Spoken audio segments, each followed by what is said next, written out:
मेरे प्यारे दोस्तों, आओ चले एक और नई दिलचस्प भरी सपनों की दुनिया में। आप लोगों को लगेगा आप भी उस दुनिया की सैर कर रहे हैं। अभी आप कहानी पे डूब जाएं उससे पहले चैनल को सब्सक्राइब कर दे। अगर आपको कहानी पसंद आए तो वीडियो को लाइक करें और प्यारा सा कमेंट करना न भूले। हारिम या डुअल कल्टिवेशन नॉवल के लिए टेलीग्राम चैनल ज्वाइन करें। धन्यवाद। नॉवल का नाम वॉलॉक ऑफ द मेगस वर्ल्ड है। अध्याय 151 से 160। तुम्हारे शरीर से खून की बदबू आ रही है, नौजवान। बूढ़ी चुड़ैल अतिशयोक्ति से चिल्लाई। तुम एक डार्क मैगस हो, क्या मैं सही हूँ? क्या कुछ गड़बड़ है? मुझे नाइटलेस सिटी में किसी ऐसे नियम के बारे में नहीं पता जो कहता हो कि आप डार्क मैगी को कुछ नहीं बेच सकते। लेलिन की भौहें सिकुड़ गईं। हे, चिंता मत करो, मैं भी एक डार्क मैगस हूँ, हालांकि यह 200 साल से भी पहले की बात है। उन दिनों को याद करके मुझे पुरानी यादें ताज़ा हो जाती हैं। बूढ़ी चुड़ैल हंसने लगी, जिसकी आवाज़ उल्लू की आवाज़ जैसी थी। आप युवा लोगों के लिए जो शॉर्टकट लेना चाहते हैं, क्रिस्टलीकृत डार्कनेस ऊर्जा कणों की कीमत कुछ ऐसी चीज़ नहीं है जिसे एक नवोन्नत मैगस वहन कर सके। मुझे संदेह है कि आपके पास इतने सारे जादुई क्रिस्टल हैं, इसलिए आपके वरिष्ठ होने के नाते मैं आपको एक अन्य विकल्प देना चाहता हूँ। लेलिन ने अपनी भौहें और भी अधिक सिकोड़ लीं। क्या विकल्प है? एक व्यापार। आपको ये मालूम होना चाहिए कि एक बार हम इस स्तर पर पहुंच जाएं तो सभी साधारण संसाधन हमारे लिए कोई मायने नहीं रखते। केवल हमारे जैसे ही स्तर के साथी मैगी के पास ही वह आपूर्ति होती है जिसकी हमें आवश्यकता होती है। आपको किस चीज़ की ज़रूरत है? लेलिन को इस बारे में अच्छा महसूस नहीं हुआ। 1000। मुझे ऊर्जा से भरपूर 1000 आत्माओं की ज़रूरत है।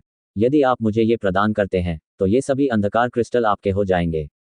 बूढ़ी चुड़ैल की आंखें उत्साह से चमक उठीं। क्या तुम पागल हो? यदि आप चाहते हैं कि मैं प्रकाश मैगी क्षेत्र में 1000 आत्माओं को एकत्रित करूं, तो आप मुझे आत्महत्या करने के लिए कह रहे हैं। लेलिन ने आक्रोश से उत्तर दिया। आत्माओं को निकालना एक सावधानीपूर्वक कार्य था, और बूढ़ी चुड़ैल को जितनी मात्रा में आत्माओं की आवश्यकता थी, उसे प्राप्त करने के लिए कम से कम 10,000 लोगों की जान लेनी पड़ती थी। यदि लेलिन इतनी बड़ी मात्रा में फसल काटता, तो वह निश्चित रूप से श्वेत मैगी की मृत्यु सूची में शामिल होता। मैं आपसे यहाँ आत्माओं की कटाई करने के लिए नहीं कह रहा हूँ। आप इसे अंधेरे मैगी के डोमेन में कर सकते हैं। बूढ़ी चुड़ैल का चेहरा उदासीन था। वह बहुत दूर है, और इसमें बहुत समय लगेगा। इसके अलावा, मैं और अधिक अंधेरे मैगी ताकतों के क्रोध को भड़काना नहीं चाहता हूँ। लेलिन ने तुरंत अपना सिर हिलाया और बूढ़ी चुड़ैल के अनुरोध को अस्वीकार कर दिया। चूंकि आपने ट्रेड सेंटर पर नोटिस लगा दिया है, इसलिए मुझे लगता है कि आपको अभी भी कुछ जादुई क्रिस्टल की आवश्यकता होगी। ऐसा नहीं है कि नाइटलेस सिटी में शराब नहीं बेची जाती। अधिक से अधिक, आपको उन्हें एकत्रित करने में अधिक समय लगाना होगा। ठीक है तो, हालांकि, नौजवान, मुझे आपको याद दिलाना है कि डार्कनेस क्रिस्टल की कीमत को कम करके नहीं आंका जाना चाहिए। बूढ़ी डायन को कुछ देर तक आंतरिक संघर्ष करना पड़ा, फिर उसे एहसास हुआ कि उसकी आवश्यकताएं कुछ ज्यादा ही थीं, फिर वह काउंटर के पीछे चली गई। Pin pin pan pan asterisk. काफी देर तक दराजों में खोजबीन करने के बाद, बूढ़ी चुड़ैल ने अंततः एक शंक्वाकार कांच की बोतल काउंटर पर रख दी। कांच की बोतल के तल पर अर्ध ठोस क्रिस्टल की एक परत थी। वह एक रहस्यमयी चमक छोड़ रहा था, मानो उसे देखने वालों की आत्माओं को सोख लेना चाहता हो। 300 ग्राम क्रिस्टलीकृत डार्कनेस ऊर्जा कण। हर ग्राम की कीमत 100 जादुई क्रिस्टल होगी। बच्चे, मैं फिर भी अपना पिछला सुझाव दोहराऊंगा। जब तक तुम मेरे लिए 1000 स्पिरिट्स लाओगे, ये सब तुम्हारी होंगी। बूढ़ी चुड़ैल ने लेलिन को लुभाने की पूरी कोशिश की। इसकी कोई ज़रूरत नहीं है। लेलिन ने अपना सिर हिलाया। हालांकि, दी गई कीमत उसकी क्षमता से अधिक थी। उसके अधिकांश जादुई क्रिस्टल उसके द्वारा बनाई गई औषधियों को बेचकर अर्जित किए गए थे। अकादमी में हुए रक्तपात के बाद वह बहुत सारा धन कमाने में भी सफल रहा। उसने अनेक जादुई क्रिस्टल और बहुमूल्य सामग्री प्राप्त की। हालांकि, कल जो राशि उन्होंने खर्च की थी, उसकी भरपाई के लिए वे संसाधन लगभग समाप्त हो गए थे। लेलिन ने इतनी मूर्खता करने की योजना नहीं बनाई थी कि वह केवल इस छोटी सी राशि के लिए 1000 स्पिरिट्स एकत्र कर ले। यहाँ तक कि डार्क मैगी के बीच भी, यदि कोई व्यक्ति बड़ी संख्या में मनुष्यों का नरसंहार करता है और उनकी आत्माओं को निकालता है, तो उसे सबसे दुष्ट प्राणी माना जाएगा। लेलिन एक सड़क के चूहे की जिंदगी नहीं जीना चाहता था। 1 टीएल नोट, सभी से सर्वसम्मति से शत्रुता, दक्षिण तट पर, सभी से शत्रुता प्राप्त कर रहा है। क्या मैं शेष मात्रा की भरपाई के लिए अन्य सामग्री का उपयोग कर सकता हूँ? लेलिन ने पूछा। हाँ, बूढ़ी चुड़ैल ने सिर हिलाया। हालांकि, मैं केवल स्पिरिट से संबंधित सामग्री ही स्वीकार करता हूँ। जहाँ तक इस प्रकार की वस्तुओं का प्रश्न है, मैं उन पर केवल 90% की दर ही प्रदान करूंगा। आत्माएं। लेलिन को अचानक समझ में आ गया कि ये बूढ़ी चुड़ैल एक जादूगरनी थी जो संभवतः आत्माओं के विशेषज्ञ थी। इस समय उसके प्रयोग एक महत्वपूर्ण बिंदु पर पहुंच चुके थे और उसे अपने अनुमानों और सिद्धांतों के लिए बड़ी मात्रा में सामग्री की आवश्यकता थी। लेलिन के पास बहुत सारी कीमती सामग्रियां थीं, लेकिन उनमें से कई अभी भी उसके लिए उपयोगी थीं और वह उन्हें कभी भी छोड़ने की योजना नहीं बना रहा था। यह एहसास होने पर कि यह बूढ़ी चुड़ैल भी आत्माओं पर शोध कर रही थी, लेलिन की आंखें चमक उठी और उसके दिमाग में एक विचार आया। कैसा रहेगा आत्माओं के बारे में उन्नत जानकारी? क्या आप इसे स्वीकार करेंगे? लेलिन ने पूछा। उन्नत जानकारी? पहले मुझे देख लेने दो। बूढ़ी चुड़ैल के चेहरे पर चमक आ गई। लेलिन ने हंसते हुए अंगूठे के आकार का एक मोती निकाला और उसे सौंप दिया। यह मोती यादों को संग्रहित करने के लिए इस्तेमाल किया जाने वाला एक विशेष उपकरण था। एक अनुचर के रूप में अपना अनुसंधान करते समय लेलिन ने आत्माओं के संबंध में कुछ जानकारी दर्ज की थी और उसे मोती के भीतर संग्रहित किया था। हालांकि उस समय लेलिन केवल एक अनुयायी था, लेकिन एआई चिप की मदद से आत्माओं पर उसका शोध अत्यंत गहन था। यह उनकी अकादमी के प्रोफेसरों के ज्ञान से भी आगे निकल सकता है। इसके अलावा लेलिन केवल कुछ जानकारी को उजागर करना चाहता था जो उसने अपने शुरुआती चरणों में खोजी थी। जहां तक रक्त प्रतिशोध औषधि को अनुकूलित करने जैसे प्रयोगों और विशालकाय सर्प की पुस्तक से प्राप्त जानकारी का सवाल है, वह उसे अपने पास रखने के लिए तैयार था। बूढ़ी चुड़ैल ने एक बार इस पर गौर किया। ऐसा लगता है कि यह किसी अनुचर स्तर की शोध सामग्री है। मैं अस्वीकार नहीं करूंगा। हालांकि समय बीतने के साथ उसकी अभिव्यक्ति गंभीर हो गई और वह मंत्रमुग्ध भी लगने लगी। कितने उत्कृष्ट प्रयोग! इसके अलावा अद्वितीय परिप्रेक्ष्य। बाकी जानकारी कैसी है? जल्दी करो और उन्हें मुझे दिखाओ। बूढ़ी चुड़ैल थोड़ा विक्षिप्त सी दिख रही थी और गुर्राए। हालांकि ये दृश्य देखकर लेलिन आत्मविश्वास से मुस्कुराया। तो फिर हमें इस जानकारी की कीमत पर चर्चा और निर्धारण करने में सक्षम होना चाहिए। 1 दर्जन मिनट बाद लेलिन मुस्कुराते हुए बूढ़ी चुड़ैल की दुकान से बाहर निकला। अंधेरे क्रिस्टल युक्त कांच की बोतल उसके वस्त्र के भीतर सुरक्षित रूप से रखी हुई थी। उसने उस बूढ़ी डायन के आत्मा अनुसंधान के प्रति उत्साह को कुछ हद तक कम करके आंका था। इससे पहले ये जानकारी लगभग तुरंत ही 20,000 जादुई क्रिस्टल की कीमत पर बेच दी गई थी। लेलिन द्वारा अन्य 100 उच्च श्रेणी के जादुई क्रिस्टल वापस ले लेने के बाद डार्कनेस क्रिस्टल तुरंत लेलिन को बेच दिए गए। इसके अलावा लेलिन के प्रयोग अनुसंधान को देखने के बाद बूढ़ी चुड़ैल के रवैये में पूरी तरह से बदलाव आया। वह लेलिन के प्रति अत्यधिक स्नेही हो गई और यहां तक कि उसे एक प्रयोग में सहयोग करने के लिए आमंत्रित भी किया। ये काफी संवेदनशील मामला था और लेलिन ने इस पर विचार करने के बाद अंततः इसे अस्वीकार कर दिया। हालांकि उसने उस पर अपनी गुप्त छाप छोड़ी। हालांकि उसकी पागलपन के कारण लेलिन उससे दोस्ती करने में अनिच्छुक था, लेकिन यह बात नकारा नहीं जा सकता था कि उसके पास कुछ उपयोगी चीजें थीं। इसके अलावा लेलिन के पास एक योजना थी जिसे पूरा करने के लिए उसके जैसे साथी की आवश्यकता थी। ... मैगस लेलिन, ये फिर से तुम हो। आपकी दोपहर कैसी रही? सड़क पर टिमटिमाते लैंप के नीचे लेलिन अपने विला में लौट आया। रास्ते में संयोगवश उसकी मुलाकात लाल बालों वाले बूढ़े व्यक्ति क्रू से हुई। ये बूढ़ा व्यक्ति अपने सोफे पर आराम कर रहा था और उसके चेहरे पर संतुष्टि का भाव था। उसके पास ही कामुक वस्त्र पहने कई दासियां रहती थीं, जो समय समय पर उसे स्वादिष्ट भोजन खिलाती रहती थीं। क्या इस बूढ़े आदमी को ताक झांक का शिकार बनने का शौक है? लेलिन क्रू की खुले में आनंद लेने की बेपरवाही को देखकर कुछ अवाक रह गया। हालांकि वह अभी भी सतह पर मुस्कुरा रहा था। बाड़ के सहारे आराम करते हुए लेलिन ने कहा, सब ठीक रहा। मैं कुछ ऐसी चीजें खरीदने में कामयाब रही जिनकी मुझे चाहत थी। हाँ, यहाँ लंबे समय तक रहने के बाद आपको एहसास होगा कि नाइटलेस सिटी में आपकी हर जरूरत की चीज मौजूद है। बूढ़े आदमी ने अपने गिलास में अंगूर की शराब पी ली और फिर अपने पास बैठी नौकरानी को पकड़कर खुले में उसके साथ चुंबन करने लगा। जहां तक अन्य नौकरानियों का प्रश्न है, वे ऐसे हंसने लगी जैसे यह एक सामान्य दृश्य हो। हालांकि लेलिन को पता था कि उन्नति के बाद कुछ मैगी आगे सुधार करना छोड़ देंगे और अशिष्ट हो जाएंगे और अनैतिक तरीकों से पेश आएंगे। फिर भी लेलिन के लिए ऐसा दृश्य देखना पहली बार था। इससे किसी तरह उनका नजरिया व्यापक हो गया था। क्रू के साथ कई और वाक्यों का आदान प्रदान करने के बाद लेलिन अपने विला में लौट आया। लेलिन अपने शयन कक्ष में वापस आकर बिस्तर पर लेट गया और दिन भर की घटनाओं को याद करने लगा। बूढ़ी चुड़ैल के क्रिस्टल प्राप्त करने के बाद लेलिन ने देखा कि अभी भी कुछ समय बाकी है। उसी समय उसने मैगस से संपर्क किया जो अग्नि भक्षण करने वाले पक्षी के अंडे के बदले अंधकार क्रिस्टल का व्यापार करना चाहता था तथा अन्य तरीकों से उसे खरीदना चाहता था। हालांकि लेलिन सफल नहीं हुआ क्योंकि दूसरा पक्ष केवल अग्नि भक्षण करने वाले पक्षी का अंडा चाहता था। हालांकि लेलिन ने बाजार मूल्य से 50% वृद्धि की पेशकश की, फिर भी विक्रेता इससे सहमत नहीं हुआ। अंत में लेलिन अनिच्छा से कई सौ और जादुई क्रिस्टल खर्च कर सका और विला में लौटने से पहले उसने व्यापार केंद्र में एक नोटिस लगा दिया कि वह डार्कनेस क्रिस्टल खरीदना चाहता है। AI chip. मुझे मेरे आंकड़े दिखाओ और अंधेरे क्रिस्टल को अवशोषित करने का सबसे अच्छा तरीका बताओ। लेलिन ने मन ही मन सोचा। मिशन की स्थापना, होस्ट का डेटा इकट्ठा करना, मॉडल सिमुलेशन की शुरुआत। अपने होस्ट का आदेश प्राप्त करने के बाद एआई चिप ने तेजी से गणना करना शुरू कर दिया और डेटा की पंक्तियां लेलिन की आंखों के सामने चमकने लगीं। अगले दिन लेलिन ने पूरे शहर में टहलते हुए आराम किया। अपने विला में लौटने से पहले एक शानदार दावत के लिए एक रेस्तरां ढूंढा। विला के तहखाने का पुनर्निर्माण किया गया था तथा फर्श की सतह पर एक बड़ी मंत्र आकृति उकेरी गई थी। लेलिन ने डार्कनेस क्रिस्टल को, जो उसने हाल ही में प्राप्त किया था, संरचना के केंद्र में रख दिया। एआई चिप की गणना के आधार पर इस संरचना के भीतर रखे जाने पर क्रिस्टल की अवशोषण दर 94.7% की दक्षता प्राप्त करेगी। लेलिन ने खुद से कहा, जैसे ही वह गठन के केंद्र में आया। सक्रिय करें। उन्होंने प्रारंभिक आदेश प्राचीन बायरन भाषा में कहा। एस्टरस्क भनभनाहट। एस्टरस्क। संपूर्ण मंत्र संरचना कंपनित हो गई, जिससे एक उज्ज्वल प्रकाश उत्सर्जित हुआ। संरचना के हृदय में अंधकार के क्रिस्टल पिघलने लगे। सबसे पहले वे अर्ध ठोस अवस्था से तरल अवस्था में चले गए और एक विचित्र रून भर दिया।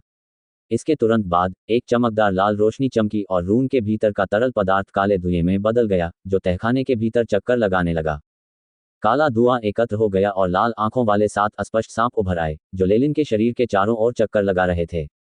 बर्फ की तरह ठंडे और चिपचिपे धुएं से बने छोटे सांप हर तरह से असली सांप जैसे दिख रहे थे, जिससे लेलिन को एक विचित्र अनुभूति हो रही थी। लेलिन ने गहरी सांस ली। सस्सी। एस्टरस्क। शेष बचे 5 छोटे सांपों ने लेलिन की पहुंच से भागने के लिए संघर्ष करते हुए आतंक की चीखें निकाली। अचानक लेलिन ने अपना मुंह खोला और तेजी से सांस ली। सभी 5 छोटे सांप उसके पेट में समा गए। इस बीच जमीन पर स्थित जादू की संरचनाओं से काली रोशनी निकलने लगी, जिसने पूरे तहखाने को अपनी चपेट में ले लिया। अंधेरे में लिपटे लेलिन को ऐसा महसूस हो रहा था जैसे वह अपनी मां के गर्भ में लौट आया हो, शांत और आरामदायक। केवल एआई चिप से आने वाली निरंतर सूचनाएं ही सुनी जा सकती थीं। बड़ी मात्रा में आवश्यक पदार्थ मेजबान के शरीर में प्रवेश कर रहे हैं, जिनकी पुष्टि डार्क ऊर्जा कणों के रूप में हुई है। अवशोषण प्रगति पर है।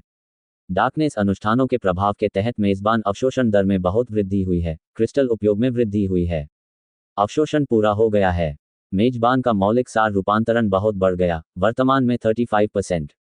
डी। एस्टरस्क। संरचना के केंद्र में एक तीखी ध्वनि सुनाई दी। इसके बाद काली रोशनी केंद्र में एक आकृति की छाया में परिवर्तित हो गई। हफ। लेलिन ने धीरे धीरे अपनी आंखें खोली और एक काली रोशनी उसकी आंखों के सामने से गुजरी। यह एहसास, तत्वसार रूपांतरण में इतनी तेजी से 35% की वृद्धि होना एक अजीब अनुभूति थी। लेलिन स्पष्ट रूप से महसूस कर सकता था कि आसपास के शून्य में अंधकार तत्व के छोटे काले कण जुगनुओं की तरह मंडरा रहे थे। हालांकि लेलिन के पास अंधकार तत्व संबंधी योग्यता थी, फिर भी हवा में ऊर्जा कणों को इतनी आसानी से महसूस कर पाना उसके लिए पहली बार था। ये एक नवीनता का एहसास था। इसके अलावा लेलिन यह महसूस कर सकता था कि ऊर्जा कणों को नियंत्रित करने के लिए पहले की तुलना में कम आध्यात्मिक बल की आवश्यकता थी। अव्यक्त आग का गोला। लेलिन ने जल्दी से मंत्र का जाप किया और तहखाने के अंधेरे से अनगिनत काले आग के गोले बाहर उड़े। लेलिन के हाथों में लपटें इकट्ठी हो गईं और एक पल में 5 गुना बड़ी हो गईं। संक्षारक लपटें लगातार उठती रहीं और यहां तक कि तहखाने की छत भी धीरे धीरे लाल हो गई। ऐसा लग रहा था कि वह पिघलने के कगार पर है। AI chip. वर्तमान आंकड़े की गणना करें। लेलिन ने मन ही मन बुदबुदाया। रैंक 1 जादू, अव्यक्त आग का गोला। हमले की डिग्री 40.5। मौलिक सार रूपांतरण से अतिरिक्त क्षति 10.5। जैसा कि अपेक्षित था, पहले की तुलना में अव्यक्त अग्निगोल की शक्ति में तेजी से वृद्धि हुई है तथा आवश्यक आध्यात्मिक ऊर्जा और जादुई शक्ति की मात्रा कम हो गई है। लेलिन के होठों पर हल्की सी मुस्कान आ गई। उनका तात्विक सार रूपांतरण पहले ही 35% तक पहुंच चुका था, जिससे उन्हें अंधकार मंत्रों का प्रयोग करते समय कौशल में वृद्धि करने की अनुमति मिल गई। इसके अलावा चूंकि ये ऊर्जा कण उसके तात्विक संबंध से थे, इसलिए आध्यात्मिक बल और जादुई शक्ति की खपत भी कम हो गई थी। अगर मेरा तत्वसार रूपांतरण 100% तक पहुंच जाता है, तो मुझे आश्चर्य है कि ये किस तरह की सीमा तक पहुंचेगा। लेलिन की आंखों में एक बाहरी भाव था। अभी उनका तत्वसार रूपांतरण केवल 35% पर था और इससे उन्हें बहुत लाभ हुआ था। यदि वह पूर्ण रूप से परिवर्तित तात्विक जादूगर होता, तो वह उन प्राचीन तात्विक जानवरों के अस्तित्व से प्रतिस्पर्धा कर सकता था। बेशक लेलिन के मन में ये बात स्पष्ट थी कि मनुष्य आखिरकार मौलिक प्राणी नहीं थे, इसलिए 100% मौलिक सार रूपांतरण की संभावना न्यूनतम थी। कुछ मैगी के लिए, जब तक वे 80% तत्वसार रूपांतरण तक पहुंच जाते हैं, वे रैंक 2 मैगस तक आगे बढ़ने का प्रयास कर सकते हैं।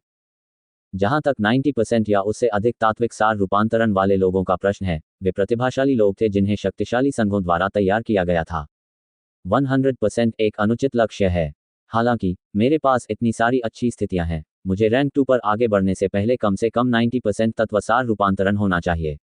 नींव जितनी मजबूत बनाई जाएगी, भविष्य में प्रगति के बाद उतना ही अधिक लाभ प्राप्त किया जा सकेगा। ये तर्क लेलिन ने बहुत पहले ही समझ लिया था जब वह एक अनुयायी था। क्रिस्टलीकृत ऊर्जा कण। मुझे बड़ी मात्रा में क्रिस्टलीकृत अंधकार ऊर्जा कणों की आवश्यकता है। उसकी आंखें तीव्र आवेश से धधक रही थीं।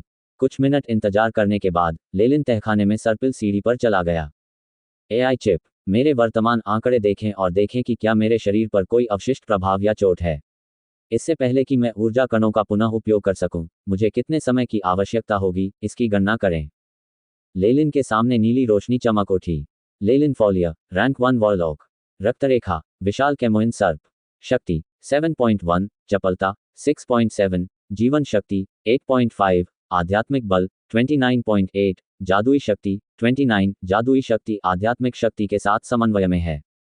स्थिति, स्वस्थ एआई चिप द्वारा गणना किए गए आंकड़ों के आधार पर क्रिस्टल का उपयोग करने के बाद न केवल लेलिन का मौलिक सार रूपांतरण तेजी से 35% तक बढ़ गया था, बल्कि उसकी आध्यात्मिक शक्ति भी बढ़ गई थी। मेजबान के शरीर में अवशिष्ट पदार्थ प्रकट हुए हैं, जो तात्विक अशुद्धियां होने का निर्धारण करते हैं। वर्तमान में शरीर से अशुद्धियां बाहर निकालने की प्रक्रिया चल रही है। अनुमानित समय 4 महीने 21 दिन। एआई चिप ने जो परिणाम दिए, उससे लेलिन कुछ हद तक हैरान रह गया। जो जादूगर आगे बढ़ने के लिए बाहरी संसाधनों का उपयोग करते थे, वे अक्सर स्वयं के लिए कुछ समस्याएं खड़ी कर लेते थे। ये बात तो उसे बहुत पहले से पता थी। हालांकि उन्होंने ये नहीं सोचा था कि नुकसान अपेक्षा से इतना कम होगा। यह सही नहीं हो सकता।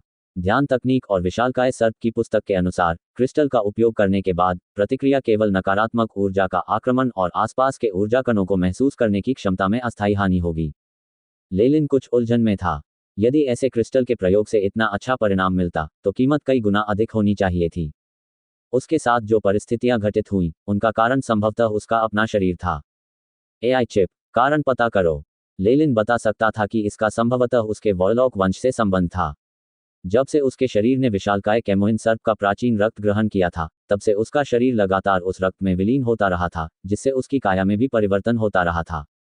जब वह रैंक 1 वॉरलॉक में आगे बढ़ा तो उसके शरीर में परिवर्तन न्यूनतम था। अभी भी बड़ी मात्रा में रक्त था जो लगातार उसके शरीर में मिल रहा था, जिससे अनजाने में उसे कई लाभ मिल रहे थे। मिशन की स्थापना, प्राधिकरण प्राप्त करना, सूक्ष्म विश्लेषण की शुरुआत, स्कैनिंग जारी है। एआई चिप ने तुरंत लेलिन के सामने एक हल्के नीले रंग का चित्र बना दिया। यह मानव के डीएनए हेलिक्स संरचना का एक आरेख था। उनमें और सामान्य मनुष्यों के बीच अंतर यह था कि लेलिन के आरेख में उनके हेलिक्स पर कई कांटे थे। ये कांटेदार रेखाएं एक रहस्यमय रून का आकार बना रही थीं। ये रून कुछ हद तक उस रून के समान था जिसे लेलिन ने रक्त रेखा प्रत्यारोपण के समय देखा था। इसके अलावा ऐसा लग रहा था कि यह लगातार फैल रहा है, मानो लेलिन के डीएनए के पूरे मॉडल को ढकना चाहता हो। मेजबान के शरीर में आनुवंशिक जानकारी में असामान्यता पाई गई। अंतःस्रावी स्राव सामान्य मनुष्यों से भिन्न होता है। कोशिका गतिविधि में वृद्धि हुई, विष निष्कासन का प्रभाव बढ़ा। आरेख के निचले भाग में एआई चिप एक निष्कर्ष पर पहुंची। एआई चिप के निष्कर्ष से यह देखा जा सकता है कि रिक्तरेखा प्राप्त करने पर लेलिन का शरीर लगातार मजबूत हो रहा था।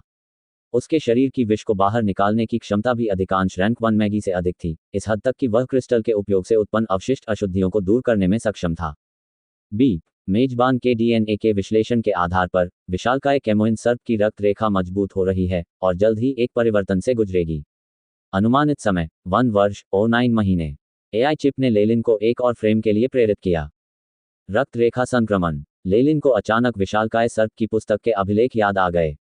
यदि वॉरलॉक की रिक्तरेखा अत्यधिक सघन हो और यदि रिक्तरेखा का स्तर वॉरलॉक के रिक्तरेखा से बहुत अधिक हो, तो रक्तरेखा की शक्ति वॉरलॉक के शरीर में स्थिर रहेगी और तब तक संचित होती रहेगी जब तक कि उसमें परिवर्तन न हो जाए। रक्त रेखा में प्रत्येक परिवर्तन के कारण वॉरलॉक के शरीर में भारी परिवर्तन आएगा। लेलिन ने जो प्रत्यारोपित किया था वह प्राचीन प्राणी विशाल कैमोइन सर्प का शुद्ध रक्त था। यदि इसके स्तर का आकलन किया जाए तो ये कम से कम रैंक 4 मॉर्निंग स्टार मैगस होगा। जहां तक लेलिन का सवाल है, वह अभी तक केवल रैंक 1 मैगस था। रक्त की सांद्रता बहुत अधिक थी, इसलिए ये केवल उसके शरीर के भीतर ही निष्क्रिय रह सकती थी। लेलिन के तात्विक सार रूपांतरण और आध्यात्मिक बल के एक निश्चित सीमा तक पहुंचने के बाद यह उसे गहन सामंजस्य के साथ बढ़ाएगा। ऐसा लगता है कि प्राचीन प्राणियों की रक्त रेखाएं रहस्यमय होते हुए भी शक्तिशाली हैं, जो मेरी अपेक्षाओं से कहीं अधिक है। लेलिन जो आगे बढ़ रहा था, अचानक रुक गया। अभी भी 1 साल और 9 महीने बाकी हैं, है ना? दूसरा परिवर्तन लेलिन के लिए अत्यधिक लाभ लेकर आएगा। सबसे स्पष्ट परिवर्तन शक्ति में उछाल होगा। अगर ऐसा है, तो मुझे अपनी पिछली कई योजनाओं में बदलाव करना होगा। लेलिन की आंखें चमक उठीं। एआई चिप, क्या दूसरे संक्रमण के आगमन को तेज करने के लिए कोई तरीके हैं? मिशन स्थापित। डेटाबेस में खोज। एआई चिप ने तुरंत गणना करना शुरू कर दिया।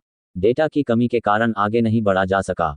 सिमुलेशन की शुरुआत। संभावित विधियां 1. ब्लडलाइन क्रिस्टल का उपयोग करना। 2. एक मंत्र गठन प्राप्त करना जो रक्तरेखा को मजबूत कर सकता है। ये भी एआई चिप के अपग्रेड होने के लाभों में से एक था। जब महत्वपूर्ण डेटा गायब था, तो ये अनुमान स्थापित कर सकता था और होस्ट को उच्चतम सफलता दर वाला केस परिदृश्य प्रदान कर सकता था। क्या ये दोनों वस्तुएं कई साल पहले ही दक्षिणी तट पर विलुप्त नहीं हो गई थीं? लेलिन कुछ अवाक था। क्या मेरा एकमात्र विकल्प इंतजार करना है? सर्पिल सीढ़ी के शीर्ष पर चलने के बाद, लेलिन ने एक लकड़ी का दरवाजा खोला जिसमें एक धातु का घेरा था और विला के अध्ययन कक्ष में आ गया। ऐसा लगता है कि मुझे कुछ नौकरों वगैरह की तलाश करनी होगी। लेलिन ने खाली विला का जायजा लिया। यहाँ कई कमरे थे, साथ ही एक पेशेवर रसोईघर और अस्तबल भी था। ऐसा प्रतीत होता है कि ये किसी मैगस के सेवकों के लिए तैयार किए गए थे। अधिकांश मागी जब आगे बढ़ जाते थे, तो वे आमतौर पर अपने लिए कुछ नौकर या अनुयायी ढूंढ लेते थे, और कुछ लोग तो अपनी सेवा के लिए प्रशिक्षु भी रख लेते थे। यह मैगी के लिए एक बहुत ही दुर्लभ स्थिति थी, जो लेलिन की तरह अकेले रहने के लिए आगे बढ़ चुकी थी। मुझे लगता है मुझे मूल योजना में बदलाव करना चाहिए। लेलिन ने विला के चारों ओर देखा। ये यहाँ कुछ समय तक रहने और नौकर रखने जैसे कामों का ध्यान रखने का अच्छा अवसर है। मूल रूप से, लेलिन ने नाइटलेस सिटी में बसने के बाद अपनी उन्नति के लिए संसाधन प्राप्त करने हेतु अभियानों की एक श्रृंखला से गुजरने की योजना बनाई थी।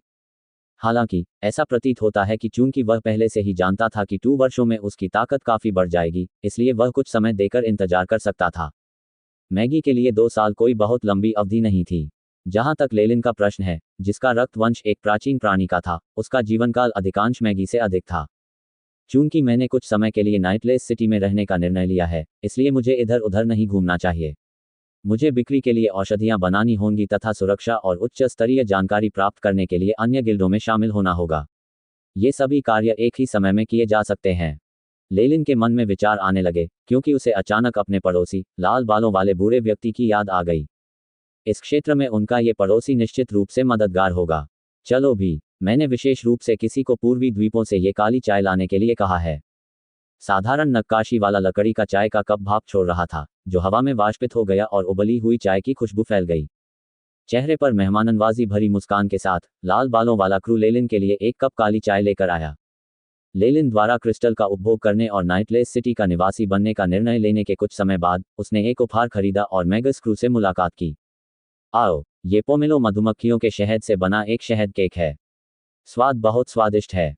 लेलिन को लाल चाय पीते देखने के बाद, बूढ़े क्रू ने अपनी एक नौकरानी को अत्यंत मीठे मिनी केक की एक प्लेट परोसने का निर्देश दिया। नौकरानियों ने बहुत ही उजागर करने वाली वर्दी पहनी थी, जो केवल कुछ महत्वपूर्ण क्षेत्रों को ही ढकती थी।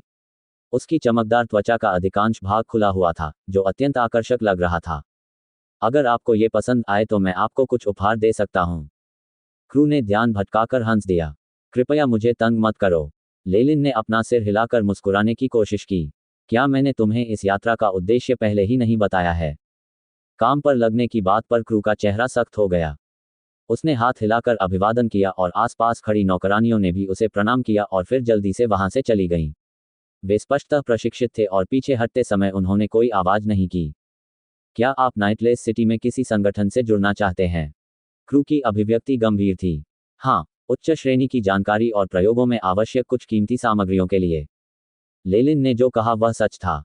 जाहिर है, वह स्वयं अपनी औषधियां बना सकता था और जादुई क्रिस्टल अर्जित कर सकता था, और इस प्रकार नाइटलेस सिटी में बहुत आरामदायक जीवन जी सकता था।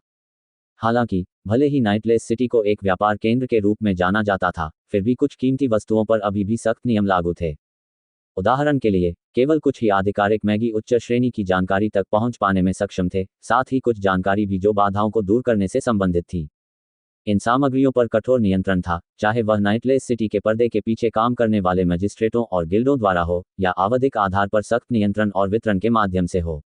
जहां तक लेलिन जैसे घुमक्कड़ मैगी की बात है, तो उन्हें सड़कों पर प्राप्त करने की कोई संभावना नहीं थी। शायद कुछ चीजें काले बाजार में मिल जाएं, लेकिन उनकी मात्रा निश्चित रूप से बहुत कम होगी और कीमतें बहुत ज्यादा होंगी। यदि ऐसा था तो किसी गिल्ड में शामिल होना बेहतर था, यहां तक कि कभी कभी विशेषाधिकार भी प्राप्त करना। कुआं। नाइटलेस सिटी में मजिस्ट्रेट काफी विनियमित हैं और क्रू ने कुछ जानकारी छोड़ दी होगी, लेकिन लेलिन को अच्छी तरह पता था कि वह क्या कहना चाह रहा था। हालांकि मैगी संगठनों और परिवारों में भटकते मैगी या भागे हुए मैगी को भर्ती करने की परंपरा रही होगी, लेकिन एक महत्वपूर्ण शर्त यह थी कि मैगी को ऐसी कोई परेशानी नहीं पैदा करनी चाहिए जिससे उनका समर्थन करने वाले संगठन को नुकसान पहुंचे।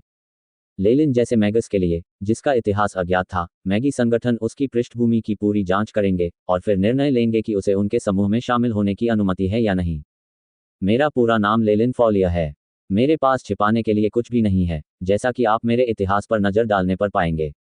लेलिन की अपनी पृष्ठभूमि के बारे में कुछ भी छिपाने की कोई योजना नहीं थी। वह चेर्नोबिल द्वीप समूह से थे और एक कुलीन व्यक्ति के पुत्र थे। बचपन से लेकर अब तक के उसके सभी अनुभव रिकॉर्ड किए जा चुके थे और वह निश्चित रूप से जांच से नहीं डरता था। इसके अलावा उसका एकमात्र दुश्मन शक्तिशाली लिलीटेल परिवार था। दुर्भाग्यवश लिलीटेल परिवार एक विशिष्ट डार्क मैगी परिवार था। वे प्रकाश मैगी के कट्टर दुश्मन थे जो नाइटलेस सिटी पर नियंत्रण रखते थे। अनगिनत अंधकार में मैगी ने प्रकाश मैगी के क्षेत्र में अपनी जान गंवा दी थी। लेलिन हमेशा से ही एक अनुचर के रूप में अपनी भूमिका पर कायम रहा था। ऐसा कोई साक्ष्य नहीं था जो ये दर्शाता हो कि वह पागल था या मानसिक रूप से बीमार था, जैसे कि वह अपनी इच्छा से सामान्य मनुष्यों का नरसंहार करता था। परिणामस्वरूप उसकी पहचान नाइटलेस सिटी में किसी संगठन में उसके प्रवेश को प्रभावित नहीं करेगी। उन्होंने कहा, पहले भी हितों को लेकर कुछ विवाद हुए थे। कुछ व्यक्तिगत संघर्षों और स्वार्थों के कारण मैंने एक परिवार के उत्तराधिकारी को मार डाला और अब मैं उनकी वांछित सूची में हूं। लेलिन ने संक्षेप में अपना अतीत बताया। लेलिन की कहानी सुनने के बाद क्रू का चेहरा और भी कोमल हो गया। आसान बने रहे। व्यक्तिगत रूप से मुझे डार्क मैगी से कोई दुश्मनी नहीं है। इसके अलावा आप पहले ही उनका शिविर छोड़ चुके हैं, है ना?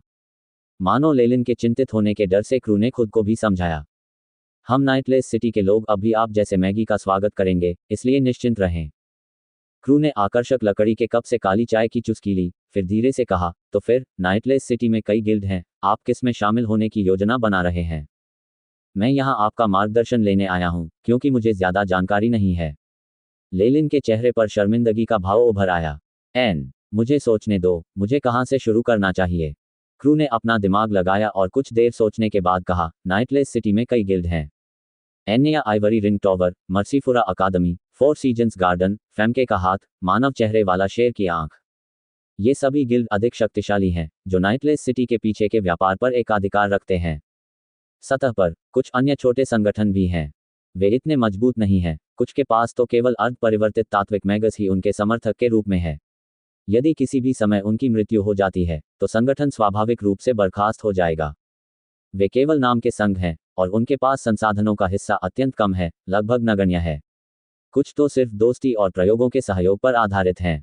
कुछ समय बाद स्वाभाविक रूप से ऐसे समूह बन जाएंगे। इस प्रकार के समूहों को कोई समर्थन नहीं मिलता, इसलिए उनसे जुड़ने के बारे में सोचे भी नहीं। क्रू ने अच्छे मन से लेलिन को सलाह दी। जहां तक आवेदन की बात है, तो आपको केवल सामुदायिक केंद्र में जाना होगा और आवेदन का अनुरोध करना होगा। एक बार जब आप परीक्षा पास कर लेंगे, तो आपको प्रवेश दे दिया जाएगा। बेशक, एन्या आइवरी रिंग टॉवर में कुछ विशेष कल्याण और प्रतिबंध हो सकते हैं। लेलिन ने क्रू से केवल इस तरह की सतही जानकारी प्राप्त करने के लिए मुलाकात नहीं की थी। वह नाइटलेस सिटी में बड़े गिल्डों की आंतरिक कार्यप्रणाली के बारे में भी अधिक जानना चाहता था। ये जानकारी केवल वृद्ध मैगी को ही पता हो सकती थी, जो लंबे समय से नाइटलेस सिटी के निवासी थे। बेशक, क्रू को इस बारे में पता था, इसलिए उन्होंने अपनी चर्चा में आगे कुछ महत्वपूर्ण जानकारी लीक कर दी, जिससे लेलिन को विभिन्न गिल्डों की बेहतर समझ हासिल करने में मदद मिली। कई घंटों बाद लेलिन ने चेहरे पर बड़ी मुस्कान के साथ क्रू को विदाई दी और वह विला में लौट आया। अध्ययन कक्ष में जादू से बनी एक सफेद गेंद हवा में तैर रही थी, जिससे प्रकाश की तेज किरणें निकल रही थीं, जो आंखों के लिए बहुत अधिक कष्टदायक नहीं थीं, तथा पूरे अध्ययन कक्ष को ऐसे रोशन कर रही थीं जैसे कि दिन हो। लेलिन एक कुर्सी पर बैठा था, उसके हाथ में हंस के पंखों से बनी एक कलम थी और वह गहरी सोच में डूबा हुआ था। मेज पर फैले चर्मपत्र के टुकड़े पर काली स्याही से कई हस्तलिखित पंक्तियां लिखी हुई थीं।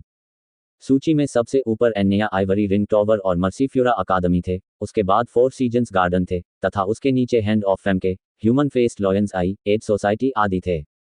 ये स्पष्टतः नाइटलेस सिटी के पीछे की असली शक्तियों के नाम थे। एनिया आइवरी रिंग टॉवर और मर्सीफ्यूरा अकादमी दोनों ही स्कूल हैं और उनमें प्रवेश लेने के इच्छुक मैगी के लिए सबसे कठोर आवश्यकताएं हैं। वे तो यहाँ तक मांग करते हैं कि मैगी उनकी आत्मा का एक हिस्सा उन्हें सौंप दें और एक अटूट प्रतिज्ञा करें। भले ही उनका इलाज सबसे अच्छा है, फिर भी मैं वहां नहीं जाऊंगा। शुरू से ही लेलिन ने चर्मपत्र के टुकड़े पर एनिया आइवरी रिंग टॉवर और मर्सीफ्यूरा अकादमी को अंकित कर दिया। जहां तक फेमके के हाथ और मानव चेहरे वाले शेर की आंख का सवाल है, वे दोनों ही आधे मनुष्यों द्वारा और उनके लिए बनाए गए संगठन हैं। शुद्ध मनुष्यों और अर्ध मनुष्यों का अनुपात काफी कम है और ऐसी अफवाहें हैं कि उनके साथ भेदभाव किया जाता है, इसलिए मैं उस पर भी विचार नहीं कर रहा हूं। एक बार फिर लेलिन ने अपनी काली हंस पंख वाली कलम से सूची से 2 संगठनों को हटा दिया। जहां तक एड सोसाइटी का सवाल है, वे सकारात्मक ऊर्जा जादू का उपयोग करने के पक्ष में अधिक हैं। ये एक ऐसा संगठन है जो प्रकाशमान मैगी से बना है, जो अपनी उपचार क्षमताओं के लिए जाने जाते हैं, जो निश्चित रूप से मेरी पसंद नहीं है। लेलिन ने एड सोसाइटी का प्रतिनिधित्व करने वाले पात्रों को हटा दिया। चर्मपत्र पर केवल एक ही विकल्प बचा था, 4 सीजन्स गार्डन। मुझे लगता है कि यह मेरा एकमात्र विकल्प है। लेलिन के चेहरे पर कड़वी मुस्कान थी। क्रू से प्राप्त जानकारी के आधार पर लेलिन को नाइटलेस सिटी का समर्थन करने वाले संगठनों के बारे में एक निश्चित स्तर की समझ थी। हालांकि उनमें से कई उनकी आवश्यकताओं को पूरा नहीं करते थे। वह किसी संगठन में बाह्य व्याख्याता या आगंतुक के रूप में प्रवेश करने के बारे में सोच रहे थे, लेकिन अधिकांश संगठन अपने कर्मचारियों से यह अपेक्षा रखते थे कि वे उनके प्रति पूर्ण निष्ठा की प्रतिज्ञा करें। कुछ ऐसे भी थे जिनकी पूर्व आवश्यकताएं अधिक ढीली थीं, लेकिन दुर्भाग्यवश उनकी विशेषज्ञता लेलिन की रुचियों से मेल नहीं खाती थी, इसलिए वह उनसे ज्यादा कुछ नहीं सीख सका। चाहे वह इसे किसी भी तरह से देखता हो, 4 सीजन्स गार्डन ही उसका एकमात्र विकल्प था। 4 सीजन्स गार्डन एक बड़े पैमाने का मैगी संगठन था। ऐसी अफवाहें थीं कि इसकी स्थापना एक शक्तिशाली पोषणीय संगठन द्वारा की गई थी और आज भी 4 सीजन्स गार्डन वनस्पति की खेती के साथ साथ पोषणीय के लिए प्रसिद्ध है। ये घटना लेलिन के अध्ययन से मेल खाती है। इस संगठन में प्रवेश के लिए आवश्यक शर्तें भी ढीली थीं तथा पोषणिंग में प्रतिभा रखने वालों को उत्कृष्ट व्यवहार मिलता था। लेलिन ने पहले ही पोषणीय में एक निश्चित स्तर की उपलब्धि हासिल कर ली थी और एआई चिप की मदद से वह अपने गुरु क्रॉफ्ट के लगभग बराबर ही अच्छा था। यदि वह अपनी प्रतिभा का एक छोटा सा हिस्सा भी प्रकट कर दे, तो ये निश्चित रूप से 4 सीजन्स गार्डन में मैगी का सम्मान पाने के लिए पर्याप्त होगा। चूंकि 4 सीजन्स गार्डन एक मैगी संगठन था जो पोषणरिंग के लिए प्रसिद्ध था, इसलिए इसमें कई फॉर्मूले अवश्य थे, जिनमें प्राचीन पोषणरिंग फॉर्मूले भी शामिल थे। इसके अलावा उनके पास मौजूद बड़ी मात्रा में दस्तावेज और पुस्तकें निश्चित रूप से एआई चिप के डेटाबेस के लिए बेहद मददगार होंगी। जैसे ही लेलिन ने सोचा, उसकी आंखों में प्रत्याशा की एक झलक चमक उठी। अगले दिन लेलिन ने चमड़े का कवच पहना, जिसमें चांदी की म्यान में क्रॉस ब्लेड था, और वह नाइटलेस सिटी के सांप्रदायिक केंद्र के दूसरे स्तर पर गया। विशालकाय ताड़ के पेड़ जैसी दिखने वाली इस इमारत में गतिविधि का स्तर बहुत ऊंचा था। बीच बीच में जादूगर चींटियों की तरह अंदर बाहर आते जाते रहते थे। इस बार लेलिन अंगूठे जैसे दिखने वाले रास्ते से अंदर आया। यहाँ के अधिकांश मैगी प्रथम श्रेणी के थे तथा उनका आभामंडल ठंडा था, जो दूसरों को उनके निकट आने से रोकता था।